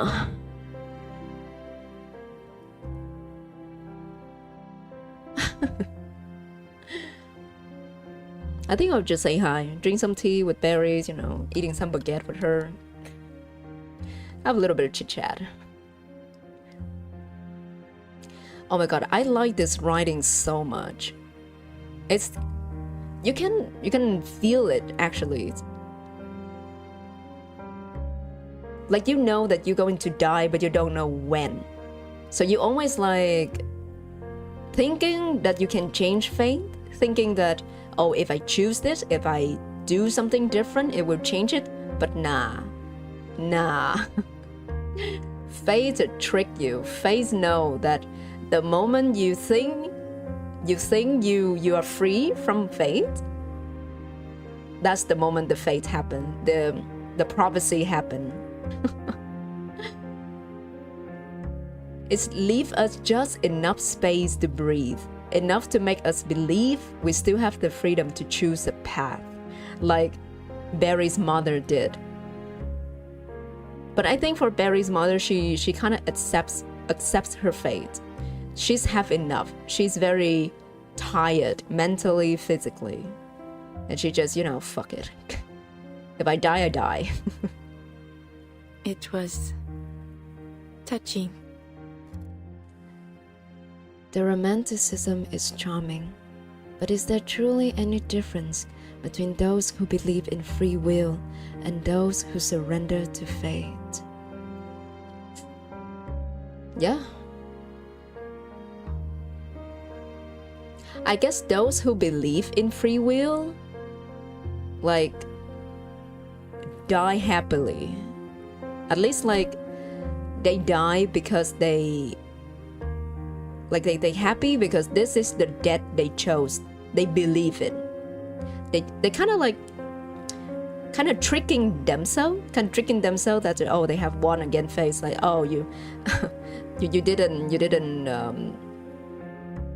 didn't think that I would do this, right? It's giving them the illusion of joy. But in the end, yeah, I think they're kind of the same. They're kind of the same. Yeah. She was too anxious, and that leads her to her fate. Like, no matter what, she's still gonna die.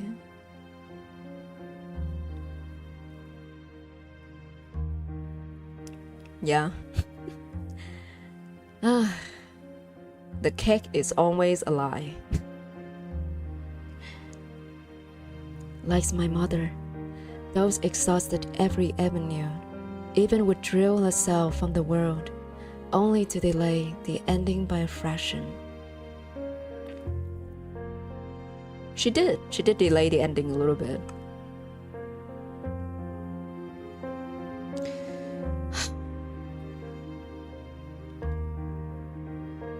That brief, fierce strain that once shone in her would continue to play out in countless others. Yeah.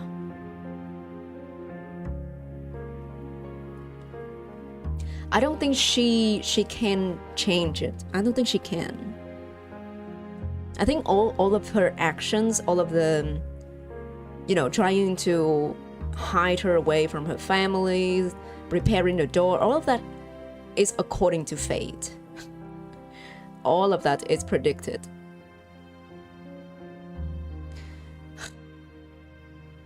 And I think that this is why, like, you kind of explain why Barry was so interested in Adele, in Broom, right? Because she admires people who fighting against fate, who like trying to test fate, showing their free will, trying their best to change fate. She's kind of interesting in those people. She kind of wonder, oh, is this gonna be the one? Is this gonna be the one to change fate? But it's kind of never happened.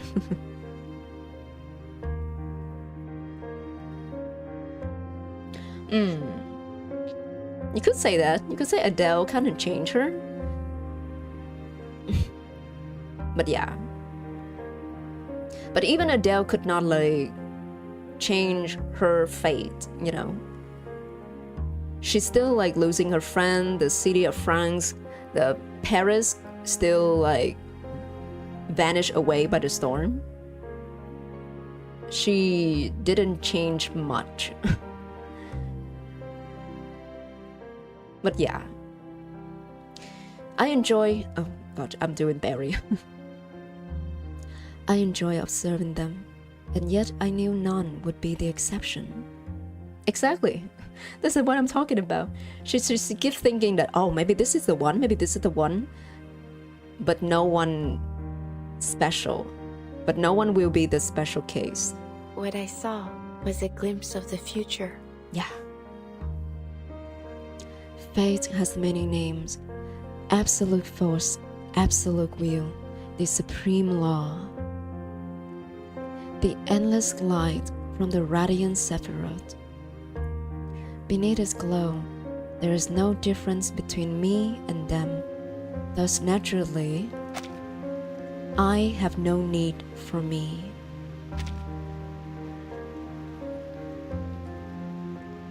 Except Arcana. She cannot read Arcana futures.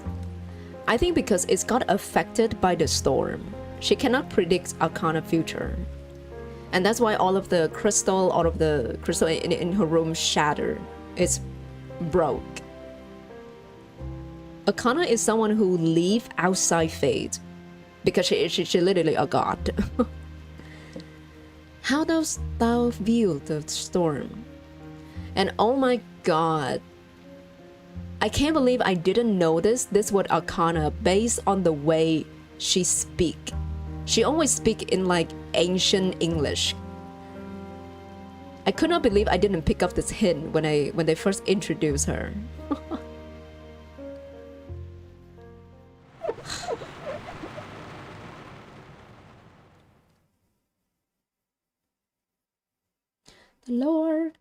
The Lord's got thicken. Familiar strangers. We're so close. I think we have 2 or 3 more chapters left. Oh, I should hit it with the puzzle. Yet again. Again and again. Okay.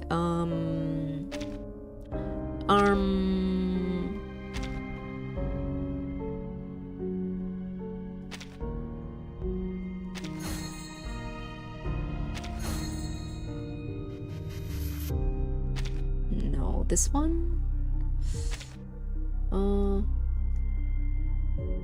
Tap on the fragile. Rotate. Okay.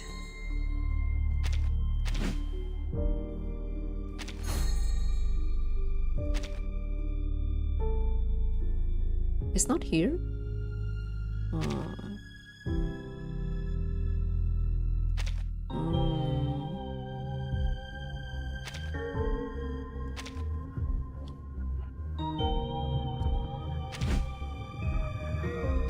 Oh, this is a bit difficult.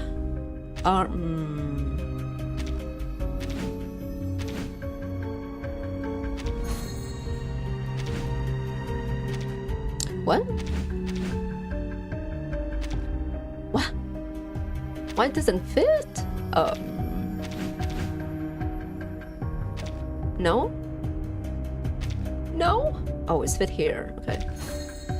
And then the last piece is in here.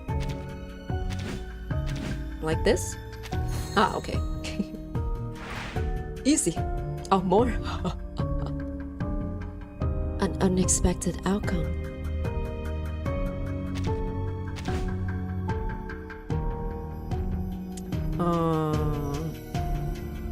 No. No. So this must be at the bottom. Oh, it's here? Okay.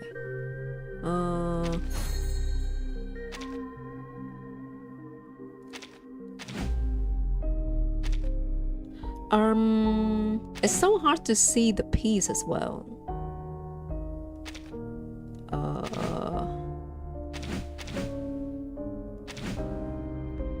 Oh, this is hard. This is hard. Okay.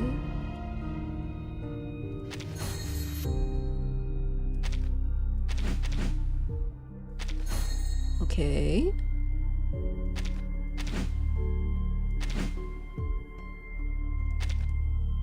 Cannot really see. Cannot see the piece well here. And then this edge is here.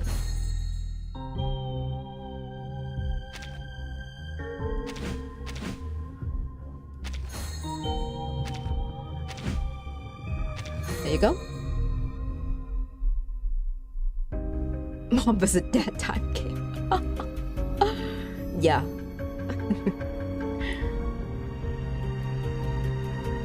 As in one of the longer words, yeah.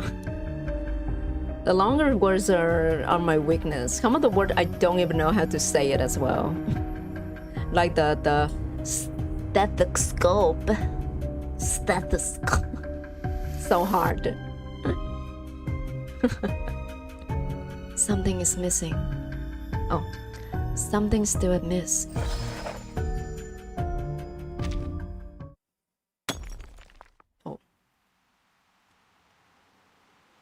Oh, we're back to the present.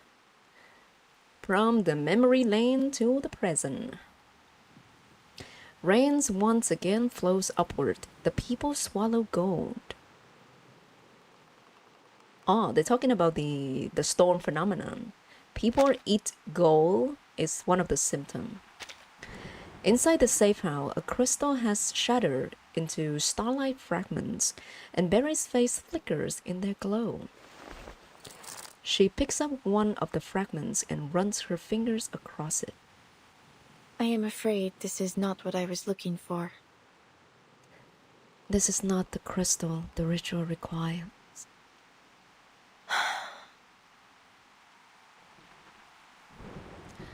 What's next then?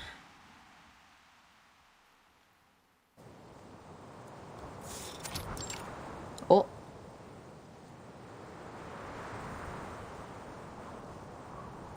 This is a Villa story cutscene.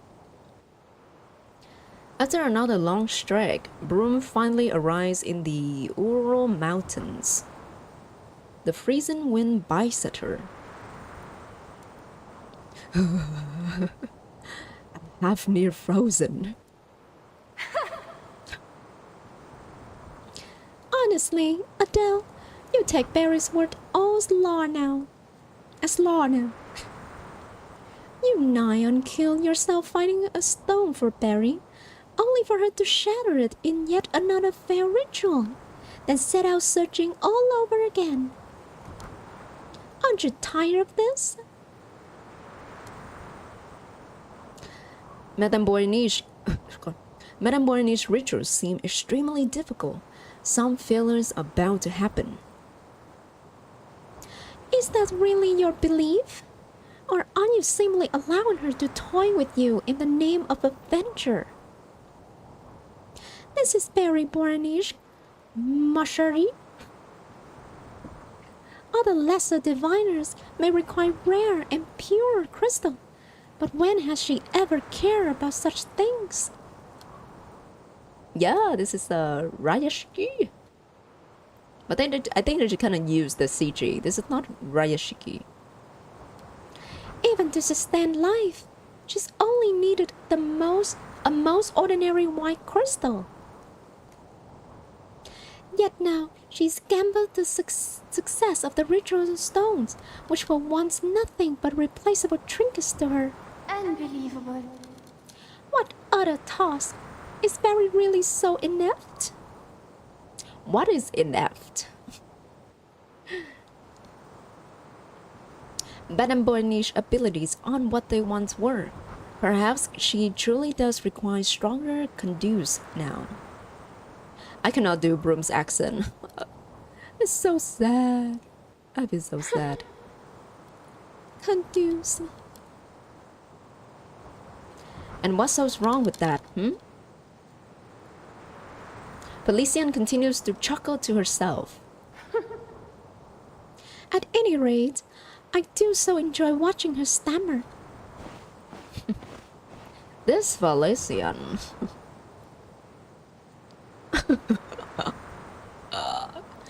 That's a good suggestion, Echo. But I don't have baguette here, sadly. Miss Broom, this way. Who's this? Is this one of the children from Rayashiki? Just as Felician finishes speaking, a bright voice calls out. A girl waves from not far away.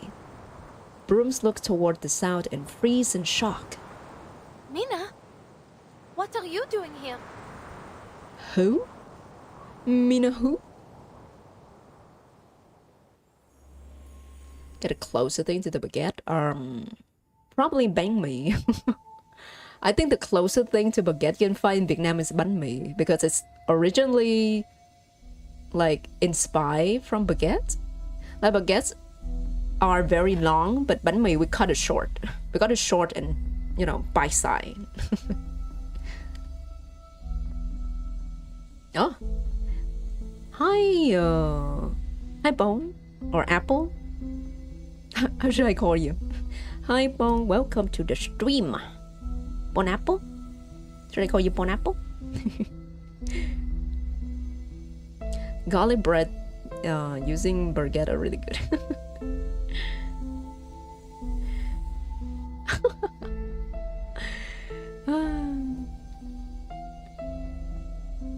Yeah. You can like put a lot of stuff in bánh mì as well. You can put meat, you can put vegetables, anything, and they're pretty good. They taste better than sandwich. And may I argue, they kind of taste better than a burger. And hi Bon Apple. Thanks for stopping by the stream. Bon and apples. Okay. Have you finished Barry's story? Liver Pate? Yeah. Yeah, we do have that. We do have pate.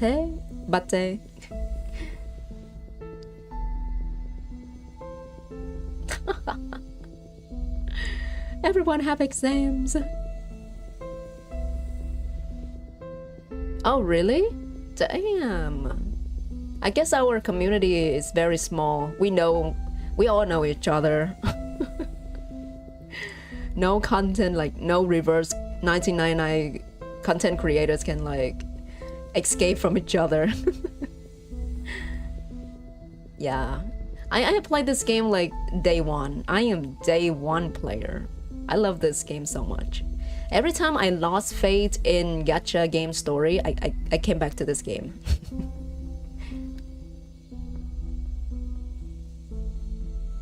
Unemploying? I mean, Sunshine, I do have a job, okay? I have a part-time job. So, unfortunately, I am the imposter. The same case?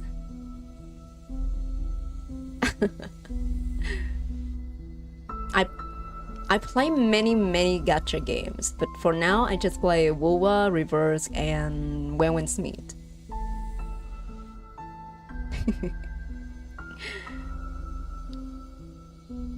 But oh my god, please, if you guys have job tomorrow, if you guys like have something important to do, please do it.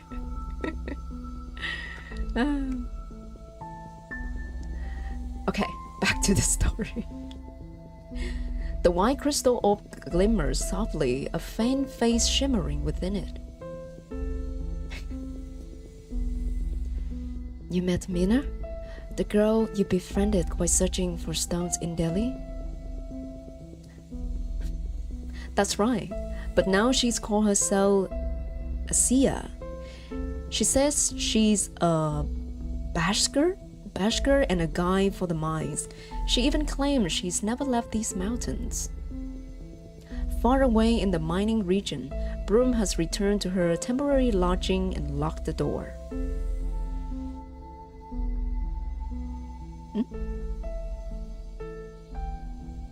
What? Why am I bad? That what? I don't understand. Gathering wives. Gathering wives is not doing the story justice so far. I'm not quite. I don't really enjoy 3.0 stories so far. So Gathering Wives is falling behind. They better get back up in 3.1. or I may download Genshin again. She took out the apoculum Berry gave her and called upon Berry. But Though Asiya's appearance and manner differ from the Mina I met in Delhi, they are the same person. Is it another case that the storm like reversed person like into another era? It's the same case with Sotheby's butler? Gathering husband? Gathering husband who?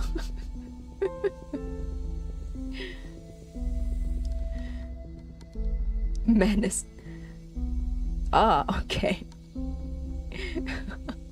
You mean the mustache? You mean this mustache? Ha ha ha. Ho ho ho. So you have noticed. I made this mustache especially for Reverse1999 this past stream.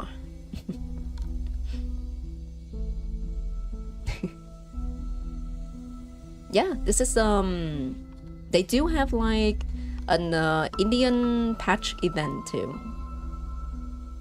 It's like we travel all over the world in this universe, in this game. The diviner considers for a long moment, then lets out a soft, knowing laugh. The same person with a different identity. I see. So that's how it is. What does that mean? Barry casts an unnoticeable glance to the parlor window. A faint silhouette approaches. Adele, This is not the moment to talk, Adele. Continue your searching for the Dementor. I shall be in contact soon.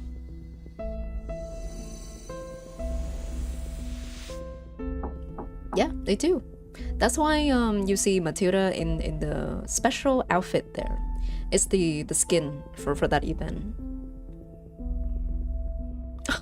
Please, no.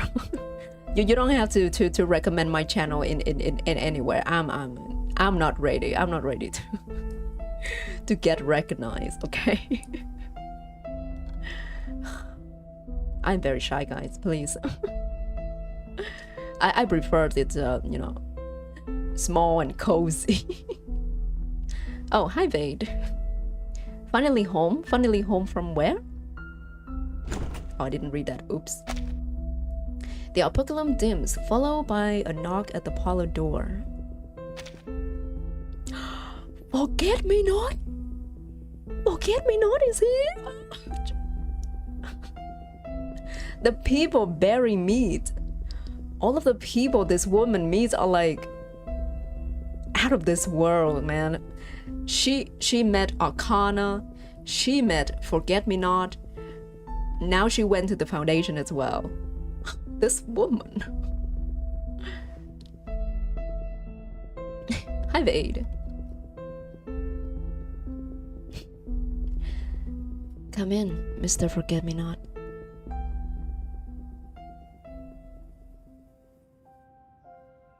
We get to see Forget Me Not model again. I miss his model so much. It's been so long since we seen him on screen. The usually polite alchemist appears. Oh gosh, guys, why English like this? Why English like this? Uncharacteristically. Uncharacteristically.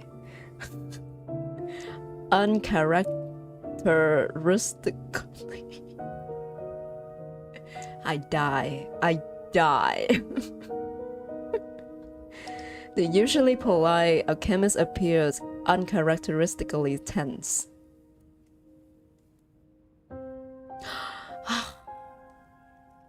It's been so long since I seen this man's face.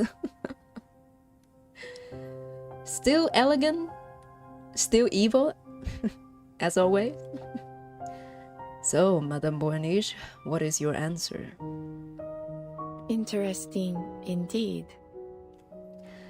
A resurrection ritual is indeed interesting. They discussed about this ritual with Barry? Bruh! I didn't know Barry is so deep in this madness ritual. Oh my gosh. Her calm expression reveals nothing.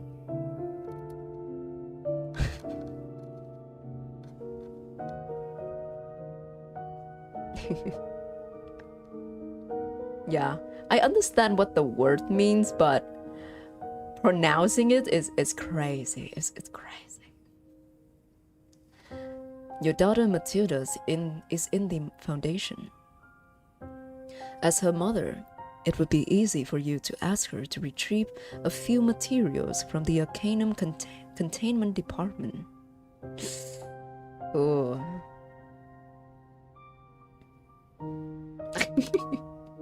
Wow, I take that as a compliment. I can do male voice acting way better than female.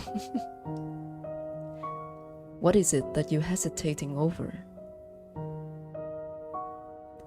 My daughter and I have not spoken for quite some time. Making contact may not be wise. Then allow me to give you a reminder. You can't resist. You can't sit on the fence forever. In the end, you choose a side. I am afraid not. Both Management Dictate and the Foundation are my collaborators. It is not so complicated as you imagine. Impatience never leads to success in business, Mr. Forget-Me-Not. Allowing time for considering is a necessary step. I see.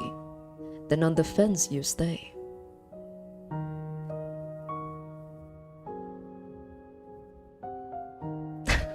Shiny! Shiny! Family friendly, okay? Family friendly streamer. Realizing there is no use in continuing, he stands and shakes his head. Ever since Paris, you become difficult to contact. I thought he dead. I thought this man dead. And you have grown increasingly distant from our cause.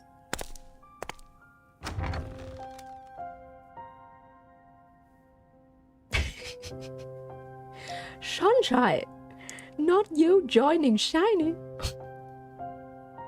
I mean, if Barry say "ara," I would try, but nah.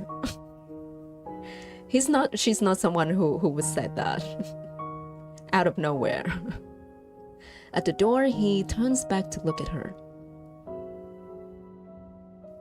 You know very well that you cannot survive the rain alone. You mustn't detach yourself from the world, Madame Boeniche.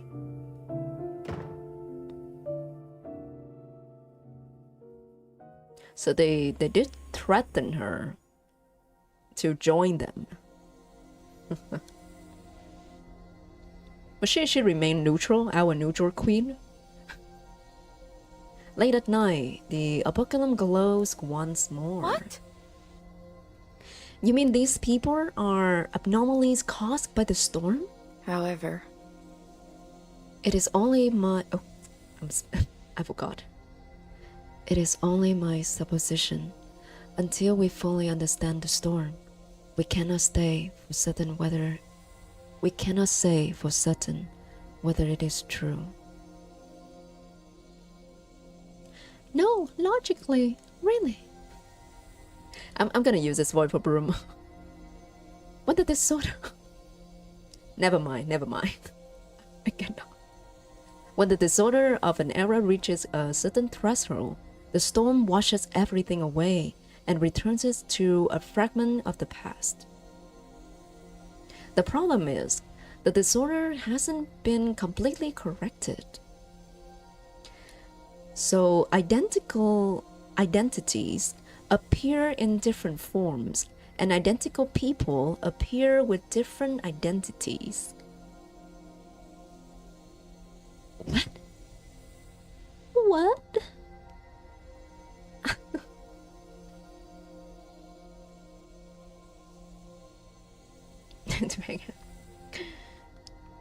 Yeah. I'm considered to have a Discord server, but you know, when I like search for it, I think it's a little bit too complicated for me. It's a bit too complicated for me like to open a Discord and, you know, manage the Discord server. I don't think like I have the mental strain for that for now. But yeah, I'm thinking of like having maybe a new social media so I can at least announce you guys whether I have a stream or something, but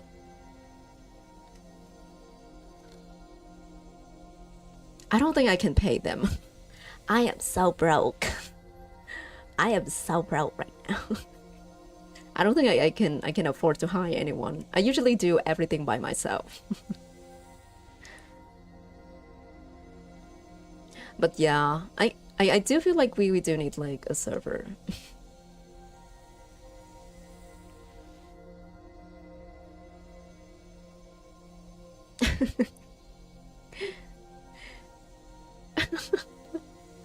Just hire your friend for free. Okay, I'll consider. I think at first I'm just gonna make a Discord server so I can announce whether I will stream. But I don't think I would interact much in the Discord because I don't use Discord very often. I'm just gonna make it so you guys can hang out.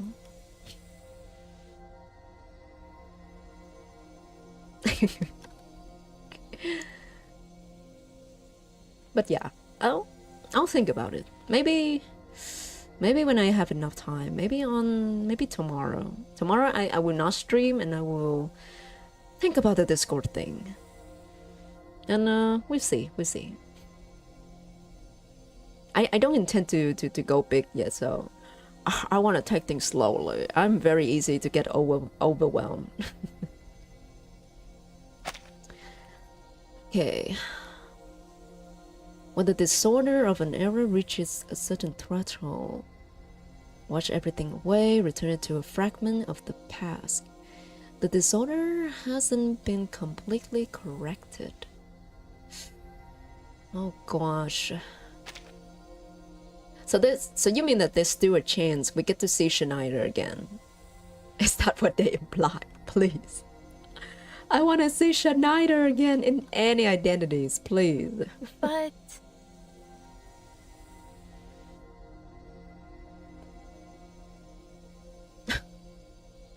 Shiny. That's not gonna happen. That's not gonna happen, Shiny. You can dream about it. Yet none of them can truly be regarded as the same person. Well done, Adele. You have taken another step to understand the truth of the storm. Good student, good student. The truth of the storm. I still can't fathom why, or how it forms, or what its origin is. but there's one thing I know for certain. How the storm must be defined. Oh? This storm, it's an utter disaster. Playing with people's lives like toys. I think the storm is Akana's toy. Oh my god, Shiny. Amidst it, even the greatest treasures lose their value, and the Manus Vindictae seeks to control it. Yes. It has only brought disaster. Agreement between Broom and Berry is exceedingly rare. It leaves Broom stunned. They should be immutable, an ever-flowing river. Nothing should be able to deviate its course. And yet, in correcting its fallacies, it has been reduced to mechanical vulgarity, a tool to be exploited. It is no longer what it simply is. The rainwater has eroded the edifice of fate. Cracks have etched their way deep into its foundation. Oh gosh. The operculum falls silent on both ends. Broom is struck speechless while Berry sinks into thought. Finally, a mocking voice breaks the stillness. Felician, the comedic relief. So this is why you're on edge, Berry.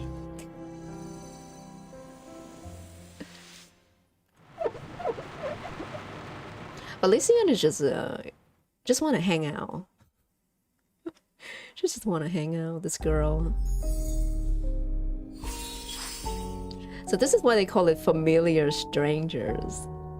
Like the Manus member often visits Berry, but Berry always thinks of them like strangers. She doesn't want to have any like attachment to them. She just stay neutral. Take no sides. A neutral queen.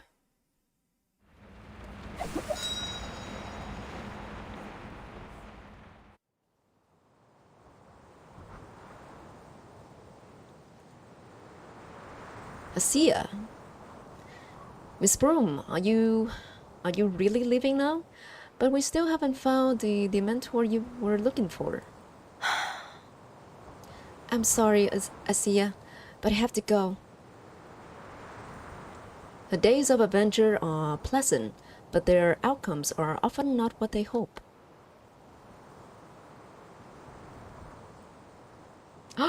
Somebody hang out with you, Shiny? Whoa! Everyone give Shiny a clap. He touched grass. Finally, Shiny, you can do it. You can do it.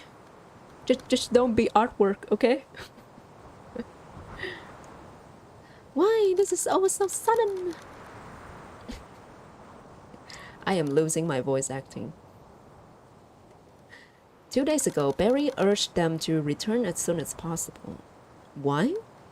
With Forget-Me-Not no longer providing her with precise intelligence, she can only rely on weakened divination to judge their movement. Weakened divination? What happened to Barry?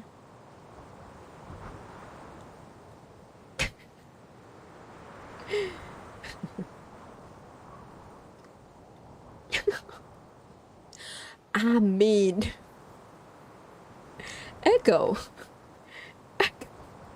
Not the slander.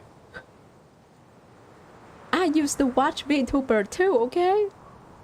And yeah, I didn't touch grass at that point.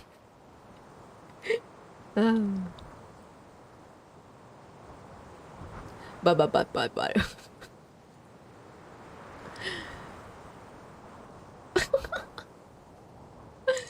Yeah.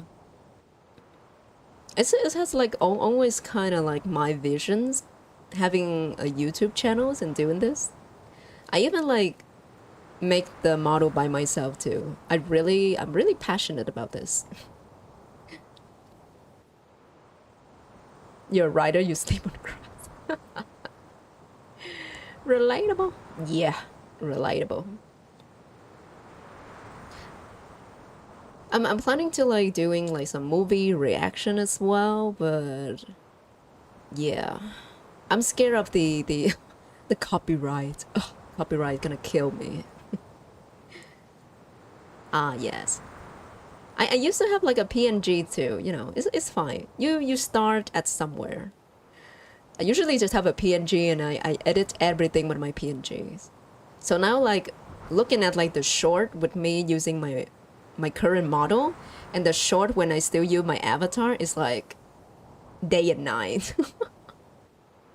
When I look at the short I use PNG, I'm like, dang, people watching this? People watching a PNG yapping? But yeah, they do, so you start at some point, okay? Never underestimate a PNG tuber. Yeah. Yeah.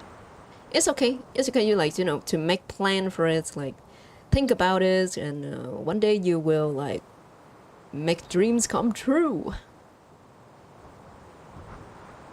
Your major force you to go touch grass. It's true. It's true. I think that having a job, like when I used to have a full-time job, it helps me wake up on time and touch grass as well. I hate my job, but I appreciate it at the same time. Hi, Ether, new streamer, and is that an Iso skin avatar I'm seeing? It looks like it. Is that Iso skin? And yeah, thanks for the compliment. I made this mustache just for the stream. Oh my god, what else did I miss? Yeah. A lot of the VTuber models, like they need to have like really strong personality to carry on like their channel, right? And for me, because like my model is very simple, so yeah, I have to like complement that with something. I cannot just like having a very cutesy models and just, you know, just not acting everything and still have like 1,000 subscribers. my model cannot carry me, so I have to carry my model.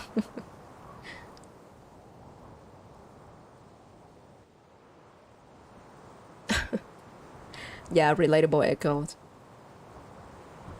I only have like my private room just recently too. It is. It's so skin. I'm so tempted to have a so skin. It's so good. 3.2. I thought this is. Oh, okay. This is 3.2. Yes, I have finished the main 3.2 story. I'm doing Berry's story now, and it's been very good. I'm currently giving this story 8 out of 10 because it make me cry. It make my eyes wet.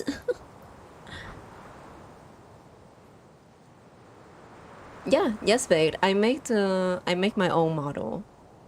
I did have like a short talking about that, but yeah, I just watched like YouTube tutorials from Millie Wufei, and I follow her tutorial and I make my model.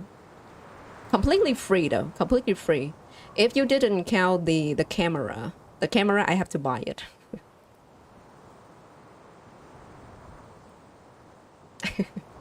I don't think I have much to write on my autograph.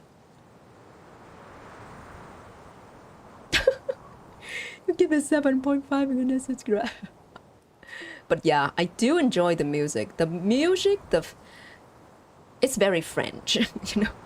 When reverse, like, even if the story even if the story is mid, the music always carry the theme. They always like do justice to the music. If you went to France, you have French music. You went to India, you have Indian music. You went to Russia, you have Russian music. It's very fitting to the atmosphere. Sure, like music in general, sure. Thanks, Sunshine. I appreciate the compliments. I don't think I'm doing the voice acting justice though. I'm just trying. Hots to hot. Okay. I will check them out later. But thanks for the recommendation, Aether. Okay, I'll go back to the story, Mama. I'm gonna be so late. The pendulum revealed to her menace Vindictate's acceleration efforts, meaning the storm could come at any moment. But she cannot speak this reason out loud. Have we disappointed Madame Boyniche that she no longer wish to work with us? No, Asia, you're overthinking it. Asia urgency leaves the room, uncertain of how to answer. In any case, don't worry about Madame Boyniche's thoughts. And most importantly, Asia, you all must take care of yourself.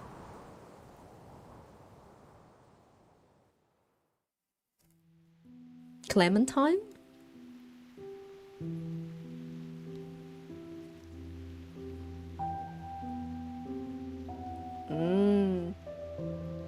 You really love New Jeans, Sunshine. Is that your favorite K-pop band?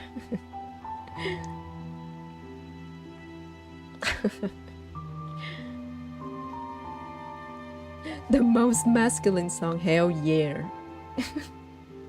The most masculine songs, like shut up baby, shut up baby. Twice in the New Jeans, yeah. I used to listen to Tiara, and for the modern one, I love. I used to listen to Exit as well, and then Mamamoo. They have really fun song as well. Sleep forever? You mean sleep well, right? Sleep well. Okay. Don't sleep forever. You're gonna wait for the prince to come and kiss you awake. A week after Broom's return to Paris, the world melts into an expressionistic oil painting. Not the oil painting. Every time the storm like went past Europe, it always have the oil painting symptom in Austria and now in France. Beryl prepares the ritual, glancing curiously at Broom. Since in the... Oh my god. I'm losing my Beryl voices again. Since India, you have changed when facing the storm. It's not about gemstones. The only meaning in all this is in the world after the storm comes to an end. But If I'm to read the world, I must find the truth about the rain. That's what I've learned from you, but Madame Boanish, do you know? In the same breath that Asia said goodbye, she spoke of her worry that you no longer wish to work with them, not knowing what their futures would all be cut off in an instant. With limited time at our disposal, that is the inevitable result. I find no disappointment in it. Besides, I have found a substitute.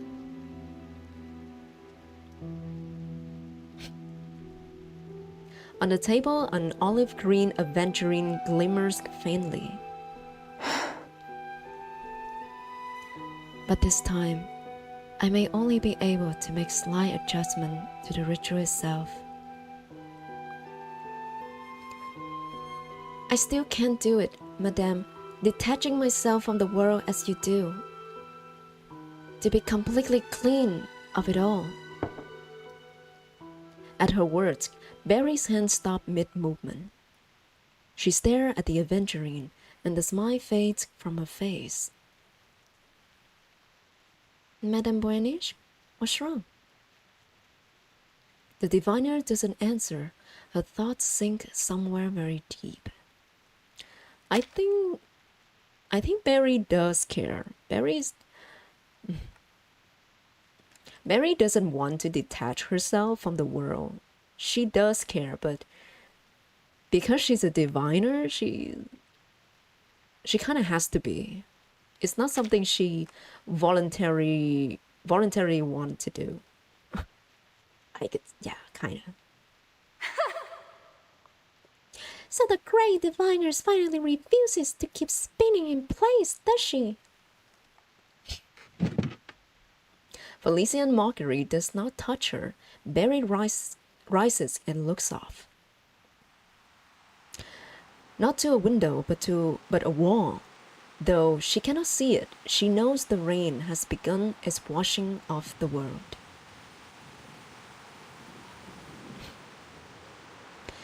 It will soon be molded into a new shape. She stands at that shore, watching the rain fall before her, vanish and fall again, over and over.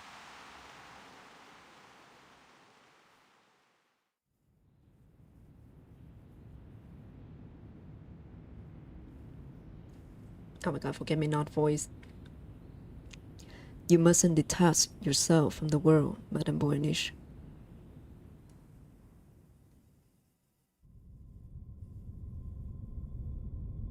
The fates of many commingle here. Her stream is deeply entangled with your own.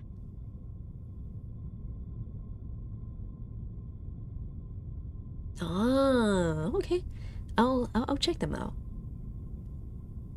There's a lot of like indie band that needs more recognition.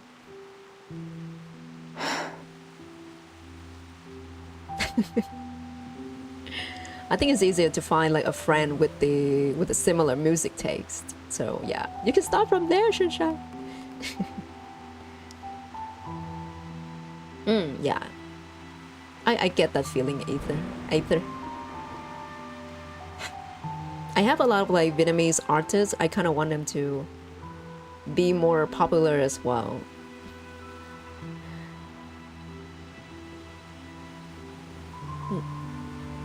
Berry lowers her head and lets out a long sigh, as if relieved from a weight. When her face lifts again, she has returned to her usual composure. I have been watching from the riverbank for too long. It's time for me to step in. She gathers the crystal laid out on the table and places them back into her locket one by one. Madam, what's wrong? Will you not perform the ritual? Adele, The way Berry called Broom Adele is so endearing as well. It's very endearing. When the storm has passed, go to the parlor and bring me all the white crystal. Because when with the white crystal, it's gonna reflect the most colors, right? Like rainbow, it reflects the most color from it. Those which hold no impurities. Understood? Honestly, you really intend to go on with these pointless... Those white crystals will serve another purpose.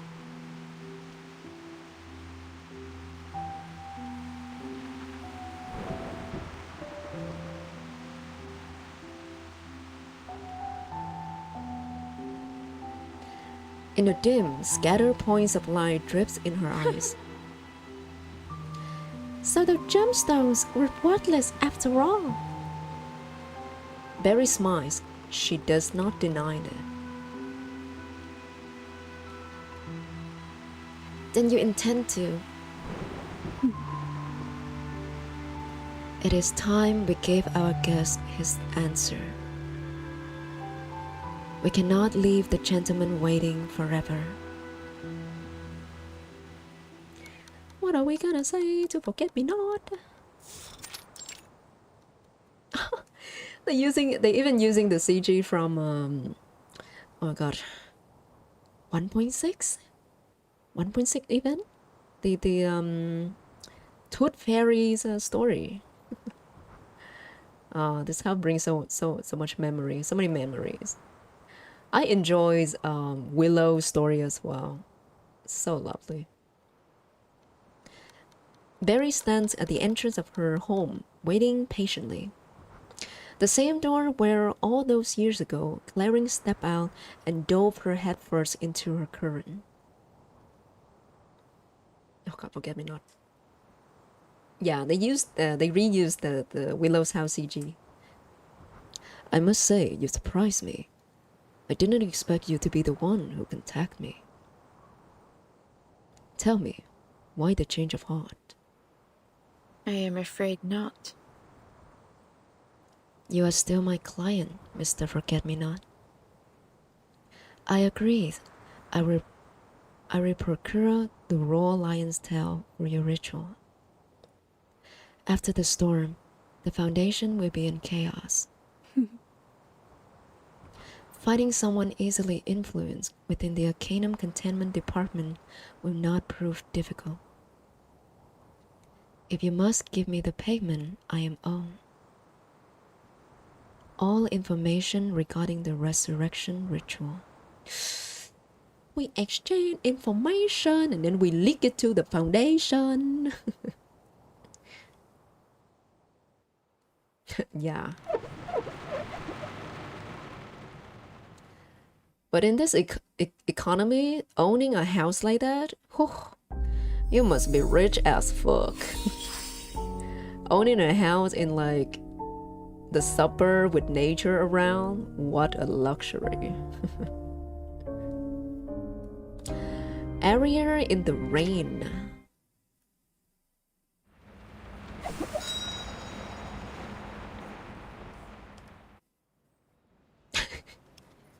Yeah. Maybe a house in Switzerland would be lovely.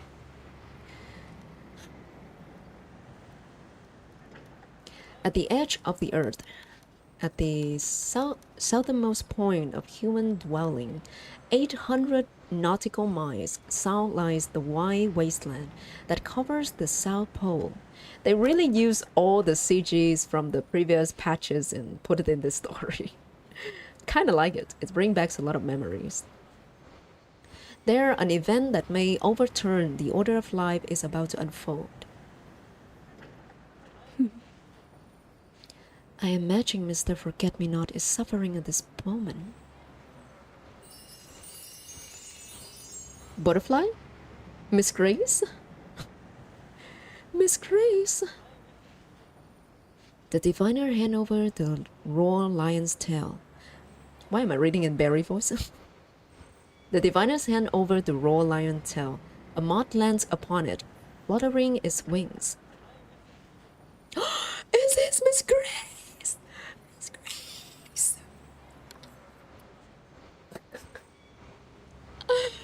My girl.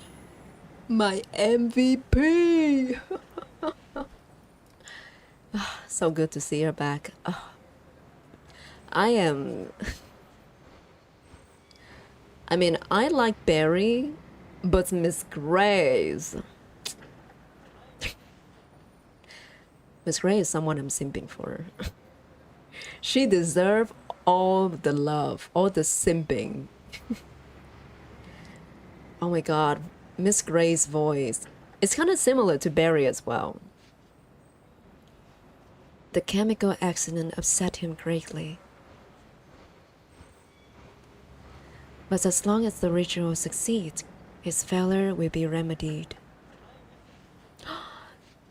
Oh. So the result of the failure of Mr. Forget-Me-Not alchemist is because of Barry? Barry did it? I don't think Miss Gray is like mommy. She's more like wife. Wife material. She's like you're just like a house husband with your wife being a spy, being the secret spy. and every time she got home, you're just like, oh hi darling, what do you want to eat today? And you saw blood on her clothes, and you're like, oh, let me wash it for you. that kind of, you know, slice of life vibe. I didn't expect you actually retrieve it from the Arcanum Containment Department. As you can see, An honest transaction. There's an abandoned outpost in the city. You may stay there. So we are in Antarctica? We are near Antarctica? Barry takes the map Grace offers and watches as she leaves. Madame Boaniche, What now? Only after the moth has flown far does Broom cautiously step forward. Barry is working with a lot of dangerous people. Let us warm ourselves at the cafe first. We must be patient.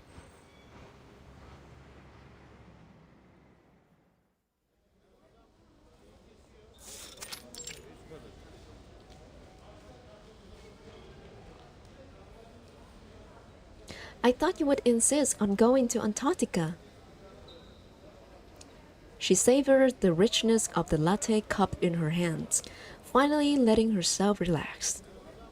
A rare day in the storm, one that requires no frantic travel. I am afraid not. Antarctica will soon fall into chaos. She knows, and you know she knows. Very, very chaotic in Antarctica. Lots of deaths. Lots of blood. There, the Foundation and Manus Vindicta will clash. Going now would only hinder my plans. As you can see, Ush, ush, ushwa. I forgot how they pronounce this. Ugh. Ashwa, Ashwa, Ashwa is the best choice. Oh gosh, Ashwa is the best choice. Close to the vortex center, yet unobtrusive. So in the end, you did cooperate with Manus Vindicte. But Won't that harm Matilda? While I shared some of the information she shared, I did not disclose any true secrets. She is like neck to neck with Miss Grace in terms of being neutral, being the spy. And she's pretty good at this too. She's a diviner. They spend a lot of chapter talking about how they have to like beat around the bush when they give divination. And she's so good at this. Matilda must come to understand that she and I are fundamentally different. We each have our goals. We each have our own goals. Hi, you. Long time no see. She must learn to expect this. Besides, Matilda is not as fragile as you imagine. Then, this time, will you tell your purpose? Will you tell me your purpose? Sensing the diviner's good mood, Broom chooses her moment carefully. Are you? I'm playing mommy's story today. Of course. You have worked diligently, Adele. It is time I told you. For a brief moment, When I saw a thread. When I performed the ritual to seal Felician. Oh, it's the thread from the... oh my god, I forgot how you call that. The wheels? The wheel with the needles? I forgot how you call that. Golden and radiant.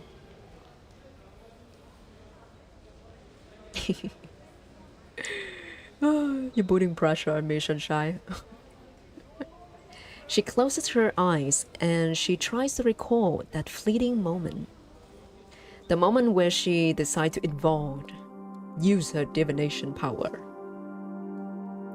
I believe it may be the essence of fate itself, the original form of the endless light. You mean fate has a form? Then your ritual. It's all been to see this golden thread again. Not just in a passing glimpse, but long enough to trace its shape. Then perhaps I will know what fate truly is. This ritual will be entirely different from those in the past. And I think it will drain her a lot. Roulette wheel? It's the kind of wheel in Sleeping Beauty when the princess touched the needle on that wheel and then she fall asleep. How do you call that wheel? Like the threading wheel? For I have found its ideal medium. What is it, ideal medium?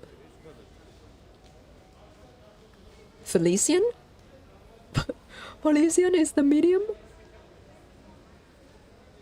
As for Lady Arcana, I cannot see her future, nor clearly define her nature. Arcana is still full of mystery. She's like God. However, whether her resurrection succeeds or fails, it will disrupt the false surface of this era. Then an indescribable deluge will rise, and the storm will fall in a magnitude far greater than ever before.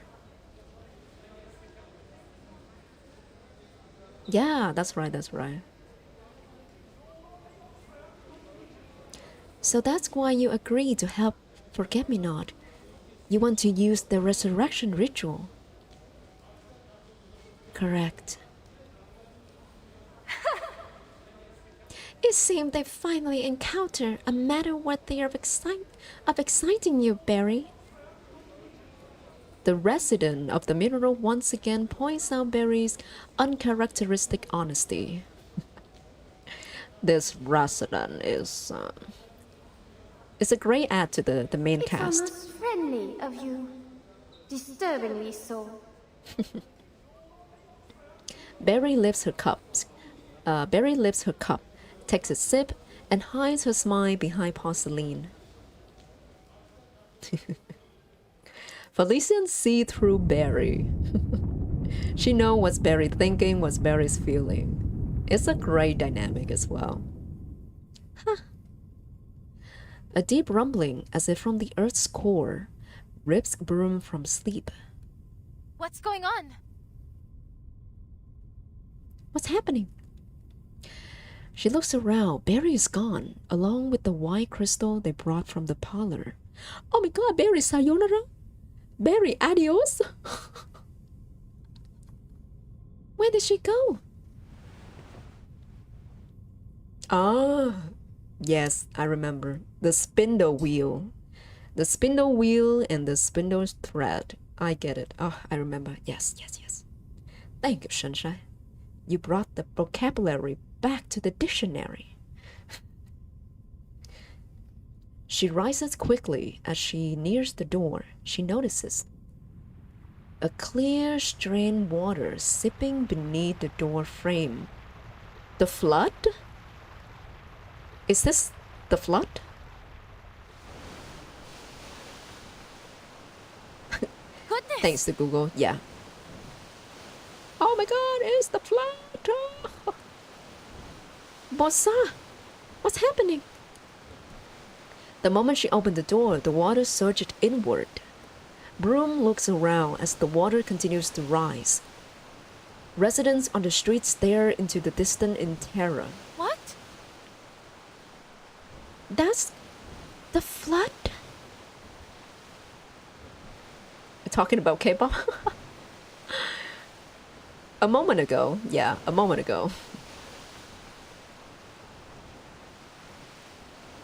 Hi, Ivy. On the horizon, the lurch makes its advance. I'm almost finished with this story, hopefully. When I watch A stream, she's one of my favorite streamer. When I watch A stream, I sometimes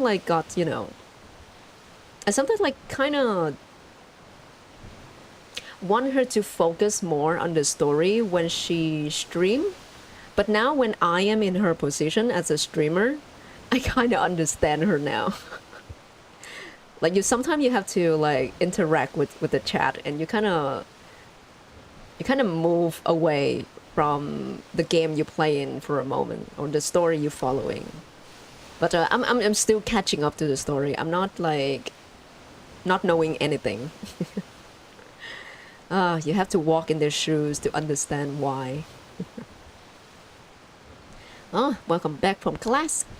Good work to you. You deserve some rest. Following his line, her eyes fall on Barry, standing not far away. Barry, be careful. She stands motionless, the water already reaching her calves. White crystals drift around her in the current. Adele? Leave her! Right now, we must find a way to survive this flood. No, something's wrong with Madame Boyniche. Oh my god, Broom run into the water? You're gonna get reversed! Ignoring Felician, Broom runs forward. Madame, what's happening? The diviner stares off into the distance, unable to hide her joy. Most unexpected. Though I have never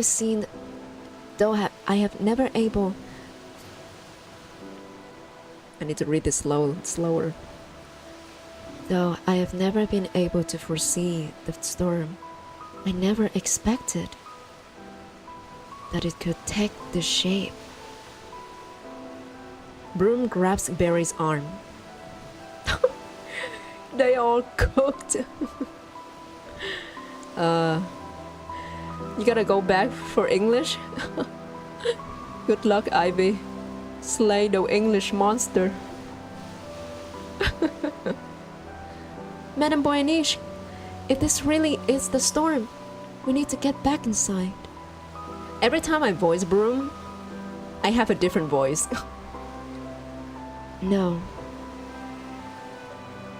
Breaking from her trance, she slips herself free from Broom's grabs. Barry, mad whirl moment. I will conduct the ritual here. Out here? Then how will you survive? Leave her alone, Adele. She intended to use her... Alicia needs to have a higher pitch. She intended to use herself as the medium. She will replace the gemstones and become the ritual center.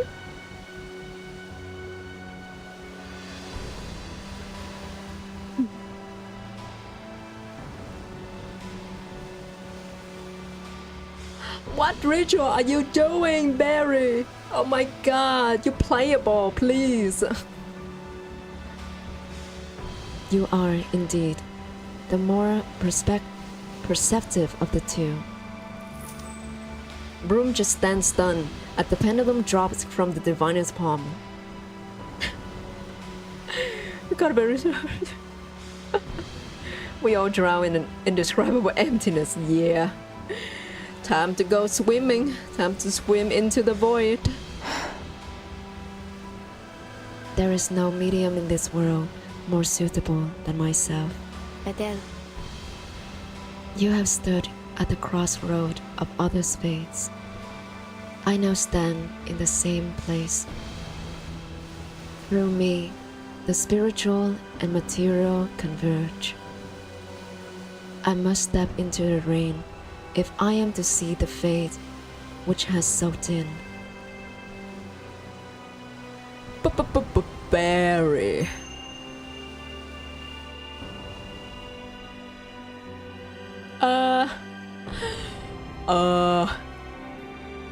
Someone give my girl a curriculum umbrella something. Give her the CD or something. Eric, give her the CD.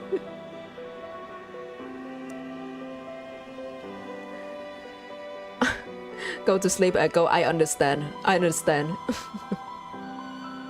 I would feel sleepy too. This is a very long stream. I understand. Yeah. Good night, Echo. Thanks for stopping by. no need to worry. The safe house is closed. When the ritual is complete, I will return. She gonna disappear like Vertine's mother as well? Oh my gosh. Okay, Echo. Maybe next time. Next time we might have a Discord server. Disappear! We disappear! Whether I succeed or fail, there is still much to be done. Oh god. Go now, Adele. Barry turns to face the rushing flood. Behind her, Adele staggers back toward the safe house. Come, storm. Wash over me.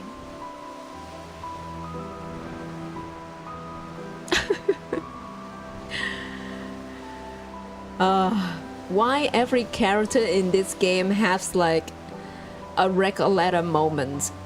Every character in this game is just like off themselves.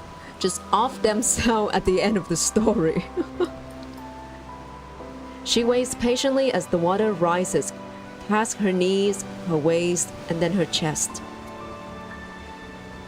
The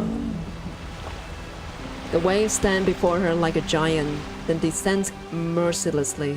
7 doubles, 7 portes, 7 en tout révèlent les séphirotes. 7 doubles, 7 grace, 7 in all that reveal the Sephiroth. She sinks beneath the surface.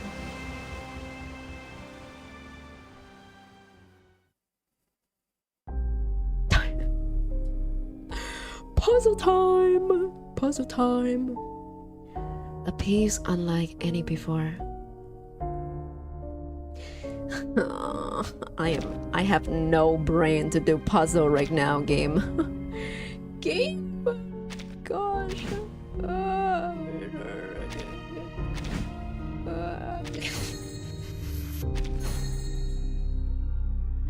I'm just gonna random bullshit go.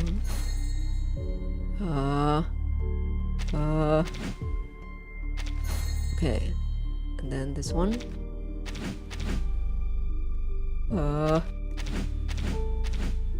Here. Here.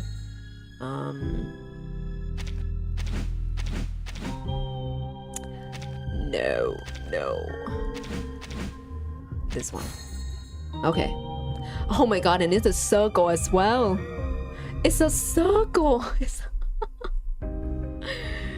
Wow. Oh my god, so I'm thinking of the timeline right now. So at the end of the main quest, when Vertin met Barry in the Madame Z room, that is when like they plan to go to Antarctica. That is like before they went to Antarctica, right? I think. Oh my god, it's getting hotter and hotter. Oh no,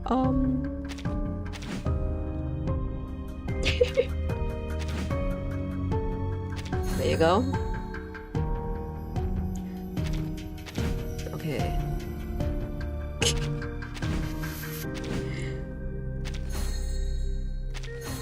Oh, okay.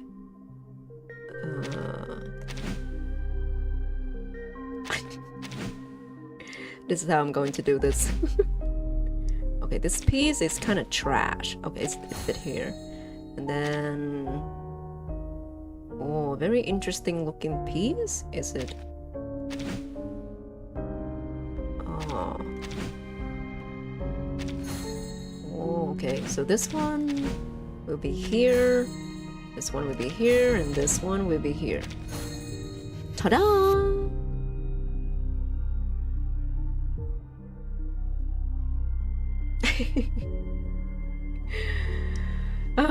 Yeah. I used to play Jigsaw with my sister when I was young too. Kind of like it. Kind of like it. Complete at last. Perfect circle. Now what? Is Barry safe? It's so hard to make the avatar wing as well. It's like... Oh my gosh. I see. Oh my gosh, she's in the flood right now. She's seeing the origin of the storm.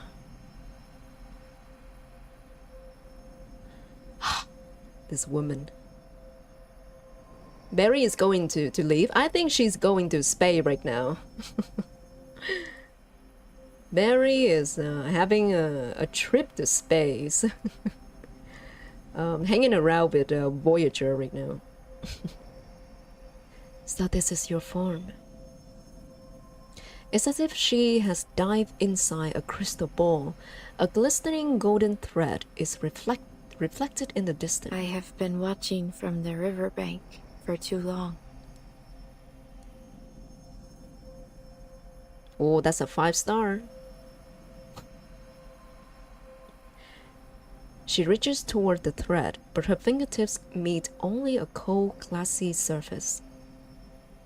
So the 5-star is yellow color. And the sixth star is orange color. So are we going to see like an orange thread in the future? The thread of faith, that's right, sunshine. Since the storm divorces of the clarity of faith's governance, the world has fallen into chaos. I waver because I was disappointed by what already was, but How can one truly know the river if they never step into it? You step into it, you know the truth, and then you die.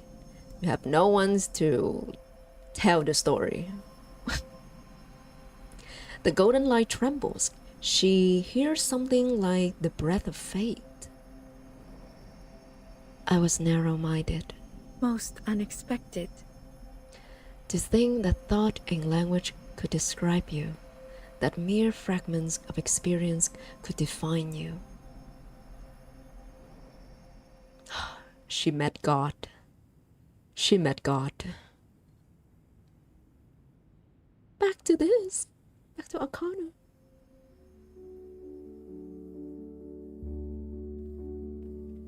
Lady Arcana had her answer long ago. She simply offered me a question worth pursuing. And at last, I see you again, golden thread. The advent of the storm was a disaster indeed, and it fractured your holy face. The advent of the storm was a disaster. It's fractured your holy face. So it's a bad thing? But Arcana is trying to bring back the storm. So Arcana is trying to define fate? Trying to bring back her lost era? I have no idea what this Arcana is doing, her plan. But it's also opened a rift in the experiential world. A rift through which the prisoners of fate chance to glimpse you. And only when they laid eyes upon you could they understand. You are disordered, yes, but Tu es absolument et de façon inattendue à couper le souffle. Fate must be blushing right now. Getting a compliment from Barry? Fate, you're one lucky being. You are utterly and unexpectedly breathtaking. Just like you, Chad. She sighs. Then she empties her mind and simply watches. But the stillness does not last. Her body has already begun to dissolve.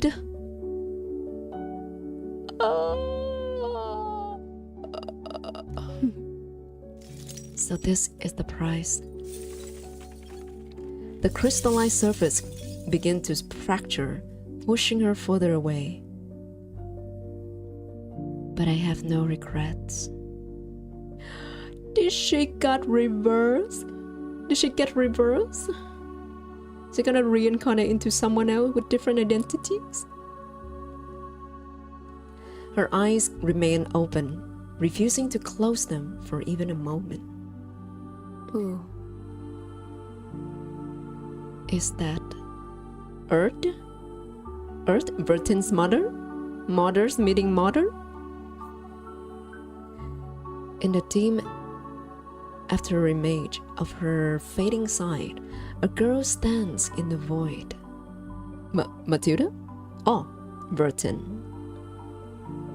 Wearing a top hat? If Jisa had long hair and has like a greenish gray, and it's a bit curly as well. Jisa has to curl her hair a lot to look like this. Yeah. Madame Boyniche, The desperate call pulls her from dissolution. She's alive! Mommy's alive!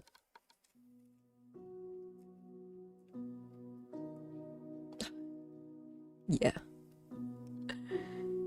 It's all fun and game until you lost 50-50.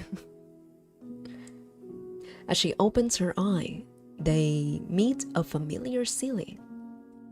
You're safe, Mommy, you're safe. Confusion shadows her sallow face? Sallow? I've seen swallow, shallow, but I've never seen this word.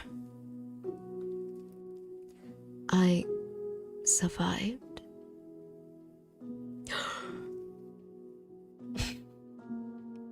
Felician wished she could be like Barry. Felician thought she was special. But girl, it's our mommy. She's special. Goodness! You awake? Brooms leans over her. Hypnosis. In order to, oh my gosh, I forgot how to voice Broom. In order to perform the ritual, you subconsciously preserve your strength. The hypnosis was shallow. A single breath of fervor dispelled it. What? You subconsciously preserve your strength. Wow. So she's not dissolved into the flood? The dragon, oh my god, my phone battery. The dragon on her shoulder flicks its tail. When I return, the flood has retreated. The storm turned to rain again. Ah, okay, so it's because Ulrich and the Vertin team has like kind of stopped the flood at the right moment before Barry disappeared. Is that what it is? This better be the final chapter, because if I go one more chapter, I would not see the words anymore. I have used all of my dopamine. It's okay, Ivy. Have fun.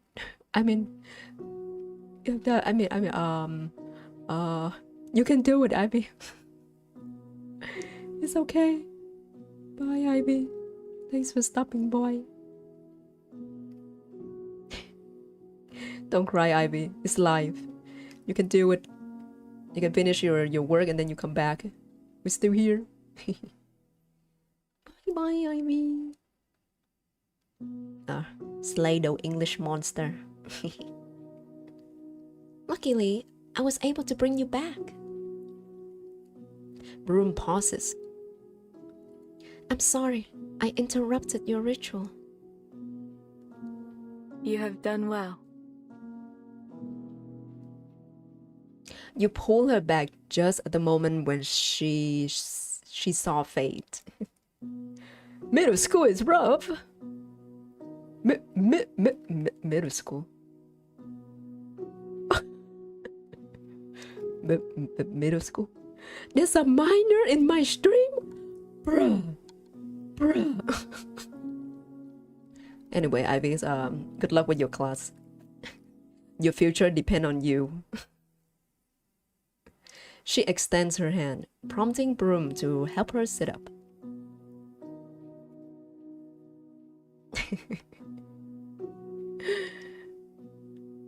Thanks, Ivy. Yeah, I like VTuber too. Yeah. Study well, but take care of yourself too. The ritual has drained everything from her. She is weaker than ever before. I succeeded. She smiles with quiet satisfaction, recalling the faint silhouette she saw in the water. There is someone I must see. Oh, okay, so this is Ah, okay, okay. This happened before our main story. Oh, and that's the last chapter too.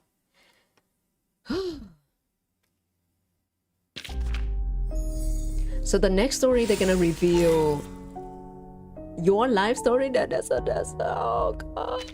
Oh, okay. This is just the puzzle. Okay, got it, got it. I cannot help but wonder, my dear daughter, if it's changed yours too. Okay, this is just a puzzle. Okay, I'll do it later. I'm not gonna do this on stream. But yeah, oh my god, the threads of fate, the golden thread. What a fitting story for a diviner character like Barry. Ah, okay. Oh, this is making me more excited to try to play the main story. Barry gonna reveal to Vertin what she saw in the flood.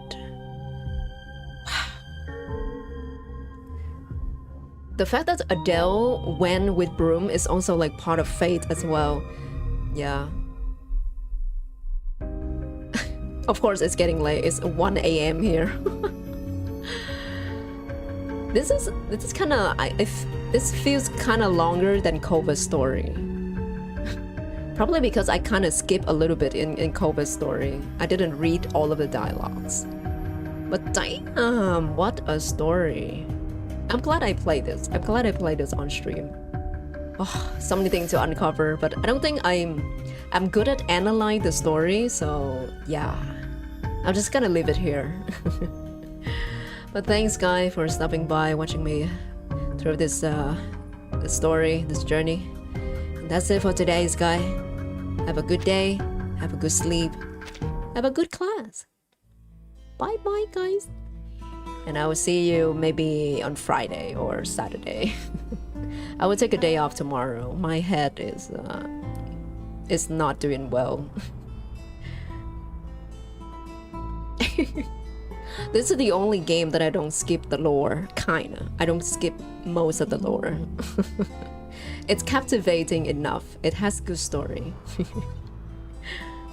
Yeah. Have a good lunch too, Sunshine. Always staying at the last moment. Appreciate it. Bye, guys. Sayonara. I mean, Johnny.